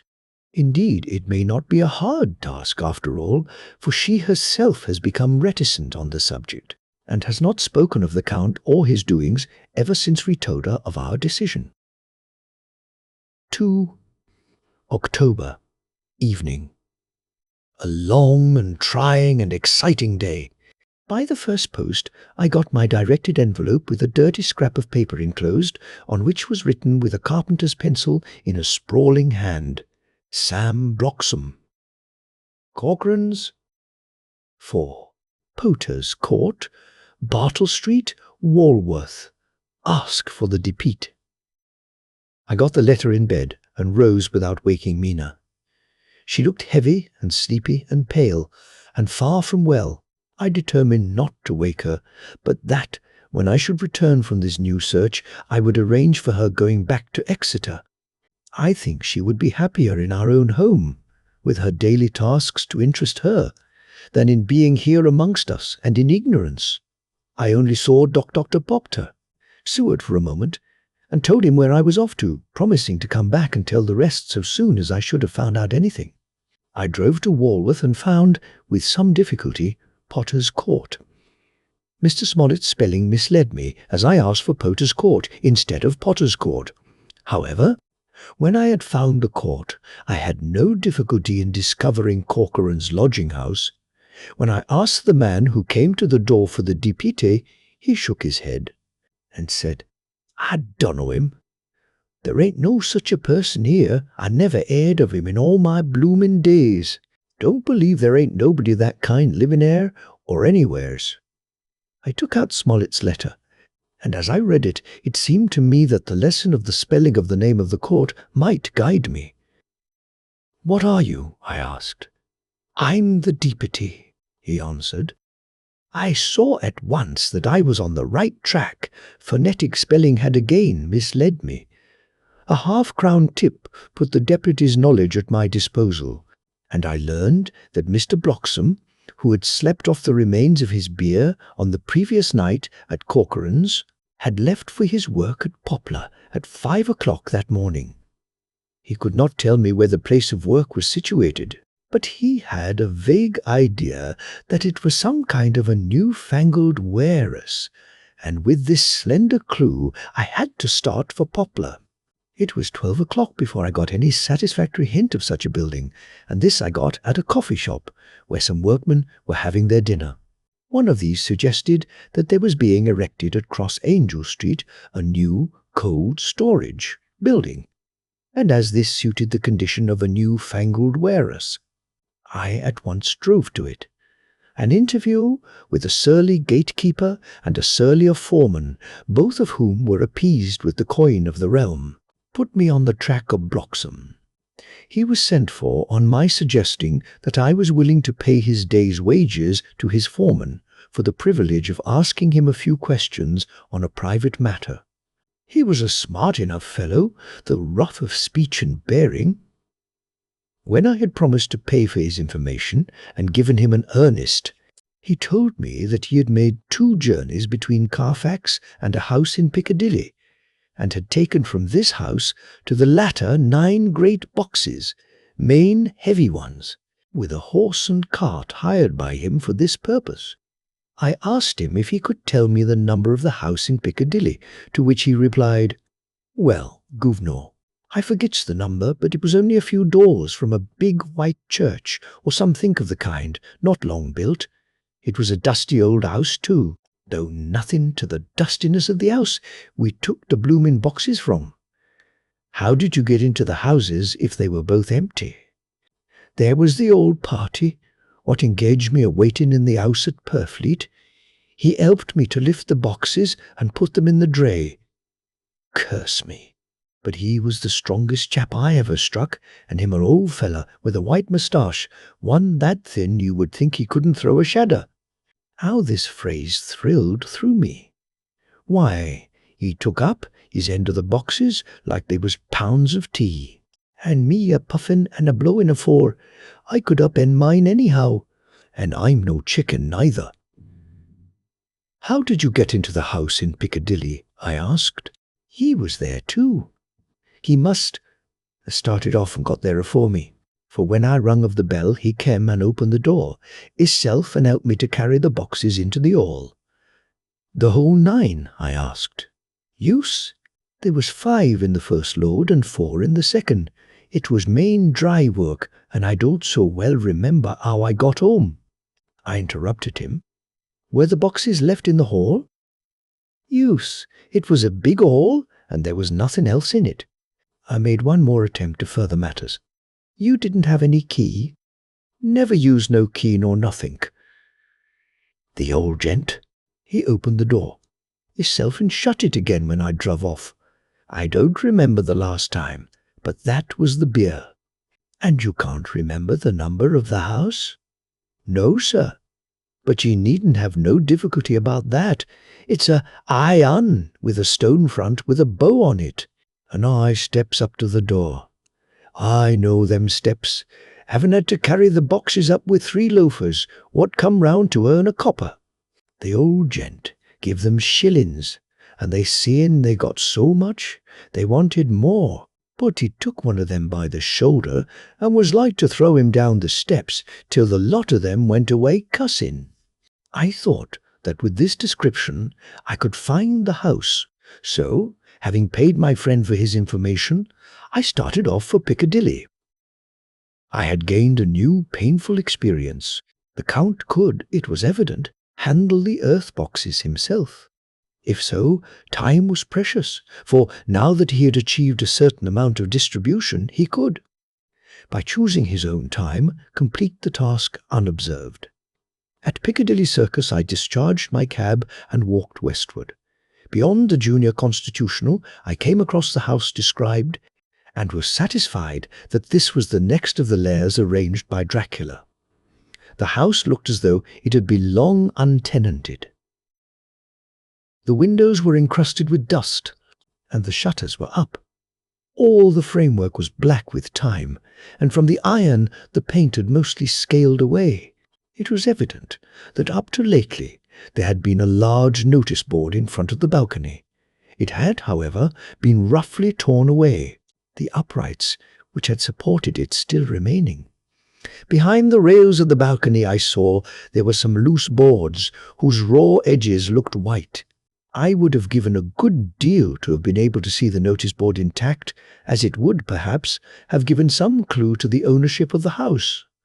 I remembered my experience of the investigation and purchase of Carfax, and I could not but feel that if I could find the former owner, there might be some means discovered of gaining access to the house. There was at present nothing to be learned from the Piccadilly side, and nothing could be done. So I went round to the back to see if anything could be gathered from this quarter. The mews were active, the Piccadilly houses being mostly in occupation. I asked one or two of the grooms and helpers whom I saw around if they could tell me anything about the empty house. One of them said that he heard it had lately been taken, but he couldn't say from whom.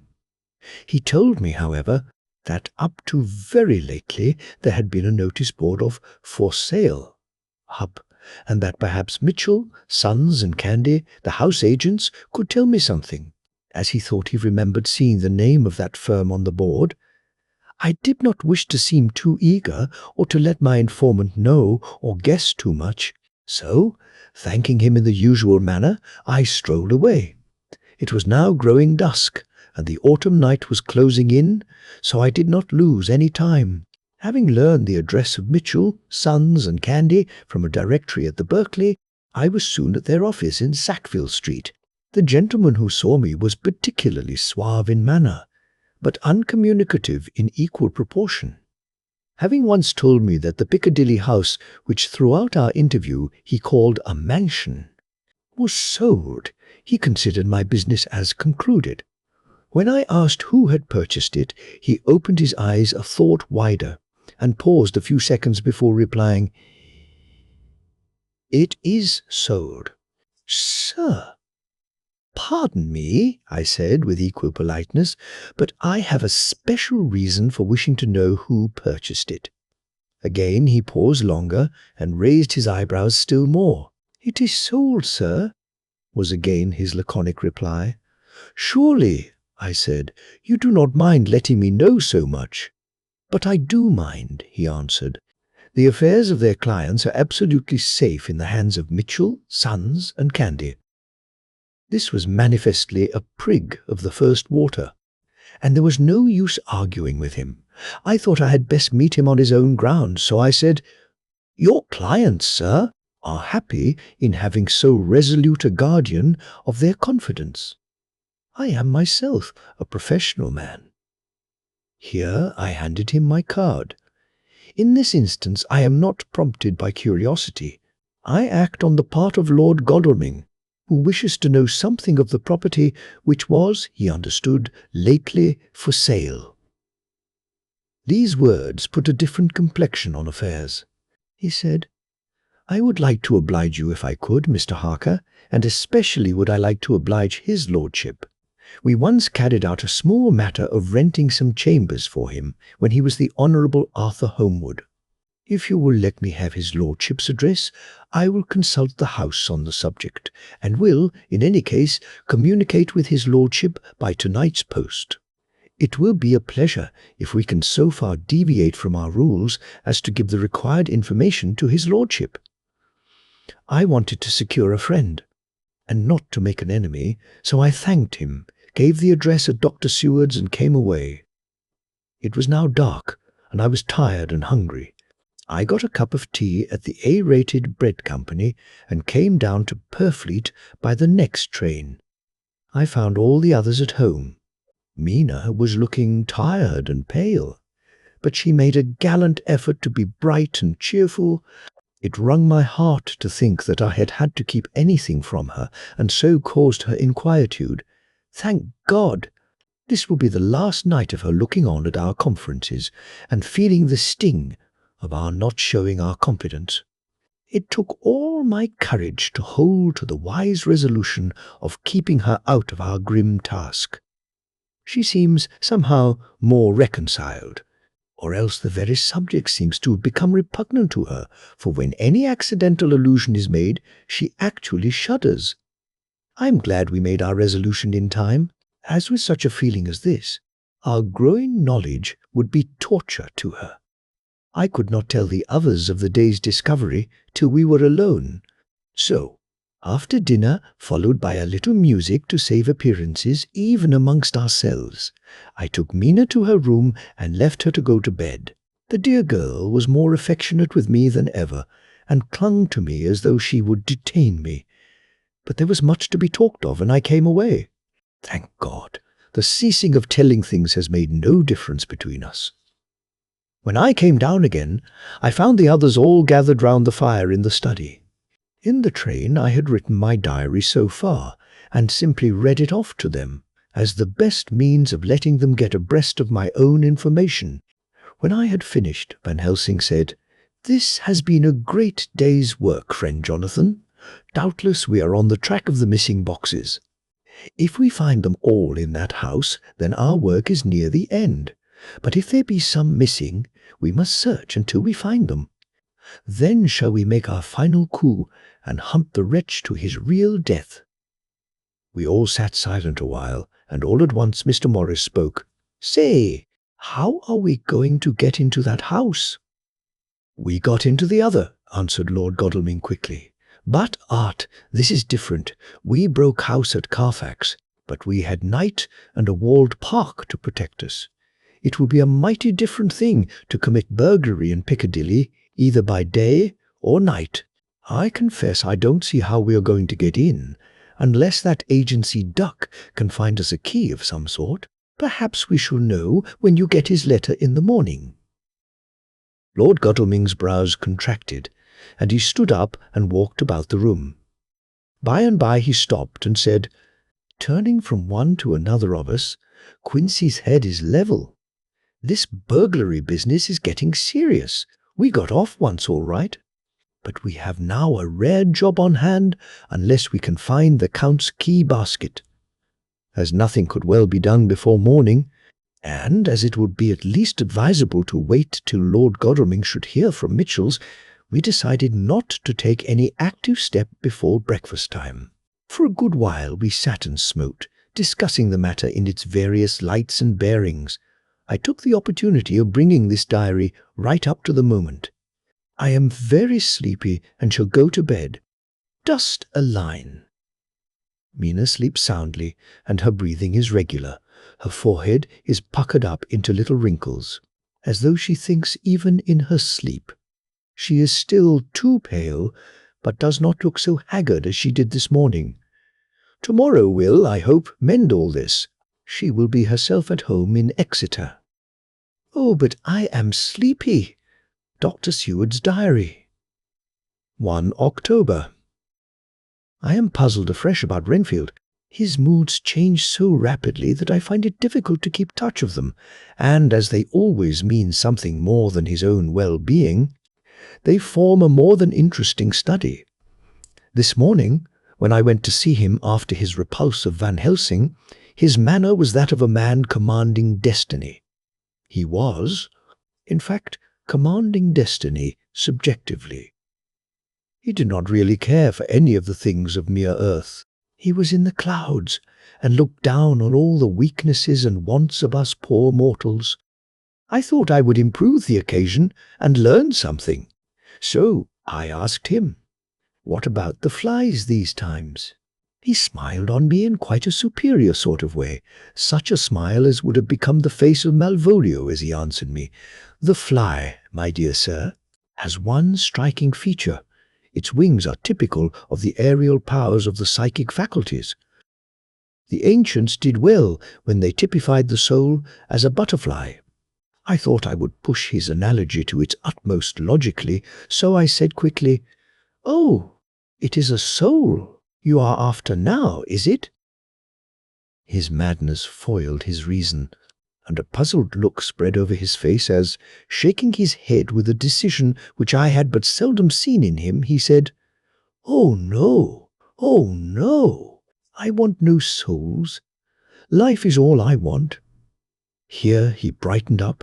"I am pretty indifferent about it at present. Life is all right, I have all I want. You must get a new patient, doctor, if you wish to study zoophagy." This puzzled me a little, so I drew him on. "Then you command life. You are a god, I suppose." He smiled with an ineffably benign superiority. "Oh no! Far be it from me to arrogate to myself the attributes of the deity. I am not even concerned in his especially spiritual doings. If I may state my intellectual position, I am, so far as concerns things purely terrestrial, somewhat in the position which Enoch occupied spiritually." This was a poser to me. I could not at the moment recall Enoch's appositeness, so I had to ask a simple question, though I felt that by so doing I was lowering myself in the eyes of the lunatic. And why with Enoch? Because he walked with God. I could not see the analogy, but did not like to admit it, so I harked back to what he had denied. "So, you don't care about life, and you don't want souls? Why not?" I put my question quickly and somewhat sternly on purpose to disconcert him. The effort succeeded. For an instant he unconsciously relapsed into his old servile manner, bent low before me, and actually fawned upon me as he replied, "I don't want any souls. Indeed, I don't. I couldn't use them if I had them. They would be no manner of use to me. I couldn't eat them, or—" He suddenly stopped, and the old cunning look spread over his face, like a windsweep on the surface of the water. "And, Doctor, as to life, what is it after all? When you've got all you require, and you know that you will never want, that is all. I have friends, good friends like you, Dr. Seward." This was said with a leer of inexpressible cunning. "I know that I shall never lack the means of life." I think that through the cloudiness of his insanity he saw some antagonism in me, for he at once fell back on the last refuge of such as he, a dogged silence. After a short time I saw that for the present it was useless to speak to him. He was sulky, and so I came away. Later in the day he sent for me. Ordinarily I would not have come without special reason, but just at present I am so interested in him that I would gladly make an effort. Besides, I am glad to have anything to help to pass the time. Harker is out, following up clues, and so are Lord Godalming and Quincy. Van Helsing sits in my study poring over the record prepared by the Harkers. He seems to think that by accurate knowledge of all details he will light upon some clue. He does not wish to be disturbed in the work without cause. I would have taken him with me to see the patient, only I thought that after his last repulse he might not care to go again. There was also another reason. Renfield might not speak so freely before a third person as when he and I were alone. I found him sitting out in the middle of the floor on his stool, a pose which is generally indicative of some mental energy on his part. When I came in, he said at once, as though the question had been waiting on his lips, "What about souls?" It was evident then that my surmise had been correct. Unconscious cerebration was doing its work, even with the lunatic. I determined to have the matter out. "What about them yourself?" I asked. He did not reply for a moment, but looked all round him and up and down as though he expected to find some inspiration for an answer. "I don't want any souls," he said in a feeble, apologetic way. The matter seemed preying on his mind, and so I determined to use it to be cruel, only to be kind. So I said, "You like life, and you want life? Oh yes, but that is all right. You needn't worry about that." "But," I asked, "how are we to get the life without getting the soul also?" This seemed to puzzle him, so I followed it up. "A nice time. You'll have some time when you're flying out there, with the souls of thousands of flies and spiders and birds and cats buzzing and twittering and meowing all round you. You've got their lives, you know, and you must put up with their souls." Something seemed to affect his imagination, for he put his fingers to his ears and shut his eyes. screwing them up tightly, just as a small boy does when his face is being soaped. There was something pathetic in it that touched me. It also gave me a lesson, for it seemed that before me was a child, only a child, though the features were worn and the stubble on the jaws was white. It was evident that he was undergoing some process of mental disturbance, and, knowing how his past moods had interpreted things seemingly foreign to himself, I thought I would enter into his mind as well as I could and go with him. The first step was to restore confidence, so I asked him, speaking pretty loud so that he would hear me through his closed ears, "Would you like some sugar to get your flies round again?" He seemed to wake up all at once, and shook his head. With a laugh he replied, "Not much. Flies are poor things after all." After a pause he added, "But I don't want their souls buzzing round me, all the same." "Or spiders," I went on. "Blow spiders. What's the use of spiders? There isn't anything in them to eat." Or, he stopped suddenly, as though reminded of a forbidden topic. So, I thought to myself, this is the second time he has suddenly stopped at the word drink. What does it mean? Renfield seemed himself aware of having made a lapse, for he hurried on, as though to distract my attention from it. "I don't take any stock at all in such matters. Rats and mice and such small deer, as Shakespeare has it, chicken feed of the larder they might be called. I'm past all that sort of nonsense. You might as well ask a man to eat molecules with a pair of chopsticks as to try to interest me about the lesser carnivora, when I know of what is before me." "I see," I said. "You want big things that you can make your teeth meet in? How would you like to breakfast on elephant? What ridiculous nonsense you are talking." He was getting too wide awake, so I thought I would press him hard. "I wonder," I said reflectively, "what an elephant's soul is like." The effect I desired was obtained, for he at once fell from his high horse and became a child again. "I don't want an elephant's soul, or any soul at all," he said. For a few moments he sat despondently. Suddenly he jumped to his feet, with his eyes blazing and all the signs of intense cerebral excitement. "To hell with you and your souls," he shouted.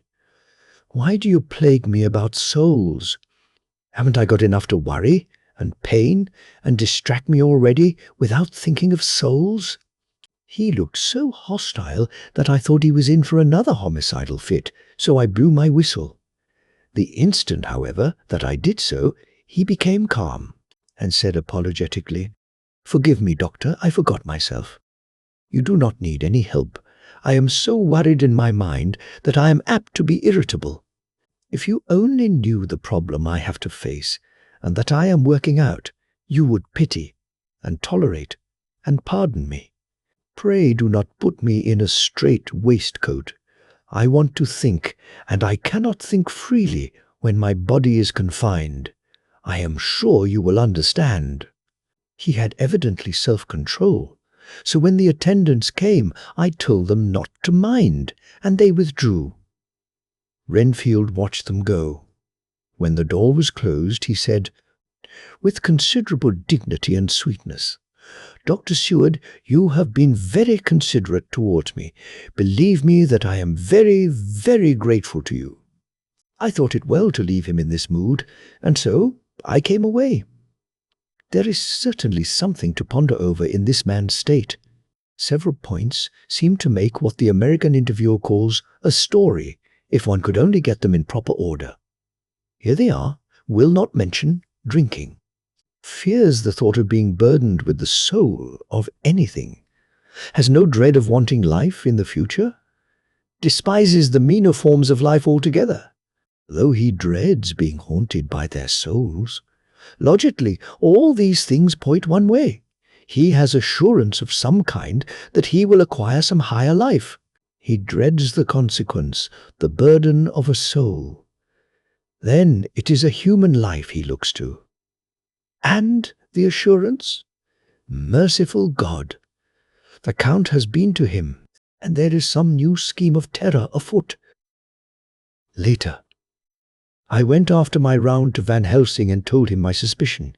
He grew very grave and, after thinking the matter over for a while, asked me to take him to Renfield. I did so. As we came to the door, we heard the lunatic within singing gaily, as he used to do in the time which now seems so long ago. When we entered, we saw with amazement that he had spread out his sugar as of old. The flies, lethargic with the autumn, were beginning to buzz into the room. We tried to make him talk of the subject of our previous conversation, but he would not attend. He went on with his singing, just as though we had not been present. He had got a scrap of paper and was folding it into a notebook. We had to come away as ignorant as we went in. His is a curious case indeed. We must watch him tonight. Letter, Mitchell, Sons and Candy to Lord Godalming. 1 October. My lord, we are at all times only too happy to meet your wishes. We beg, with regard to the desire of your lordship expressed by Mr. Harker on your behalf, to supply the following information concerning the sale and purchase of number 347, Piccadilly. The original vendors are the executors of the late Mr. Archibald Winter Suffield. The purchaser is a foreign nobleman, Count de Ville, who effected the purchase himself, paying the purchase money in notes over the counter, if your lordship will pardon us using so vulgar an expression. Beyond this, we know nothing whatever of him. We are, my lord, your lordship's humble servants, Mitchell, Sons and Candy. Dr. Seward's Diary. 2 October. I placed a man in the corridor last night, and told him to make an accurate note of any sound he might hear from Renfield's room, and gave him instructions that if there should be anything strange, he was to call me. After dinner, when we had all gathered round the fire in the study, Mrs. Studdy, Mrs. Plea, Harker having gone to bed, we discussed the attempts and discoveries of the day. Harker was the only one who had any result, and we are in great hopes that his clue may be an important one. Before going to bed, I went round to the patient's room and looked in through the observation trap. He was sleeping soundly, and his heart rose and fell with regular respiration. This morning, the man on duty reported to me that a little after midnight he was restless and kept saying his prayers somewhat loudly. I asked him if that was all. He replied that it was all he heard. There was something about his manner so suspicious that I asked him point blank if he had been asleep. He denied sleep, but admitted to having dozed for a while. It is too bad that men cannot be trusted unless they are watched. Today, Harker is out following up his clue, and Art and Quincy are looking after horses. Godalming thinks that it will be well to have horses always in readiness, for when we get the information which we seek, there will be no time to lose. We must sterilize all the imported earth between sunrise and sunset. We shall thus catch the Count at his weakest and without a refuge to fly to. Van Helsing is off to the British Museum, looking up some authorities on ancient medicine. The old physicians took account of things which their followers do not accept, and the professor is searching for witch and demon cures which may be useful to us later. I sometimes think we must be all mad, and that we shall wake to sanity in strait waistcoats. Later, we have met again. We seem at last to be on the track, and our work of tomorrow may be the beginning of the end. I wonder if Renfield's quiet has anything to do with this. His moods have so followed the doings of the Count that the coming destruction of the monster may be carried to him in some subtle way. If we could only get some hint as to what passed in his mind between the time of my argument with him today and his resumption of fly-catching, it might afford us a valuable clue. He is now seemingly quiet for a spell. Is he? That wild yell seemed to come from his room. The attendant came bursting into my room and told me that Renfield had somehow met with some accident. He had heard him yell, and when he went to him found him lying on his face on the floor, all covered with blood. "I must go at once.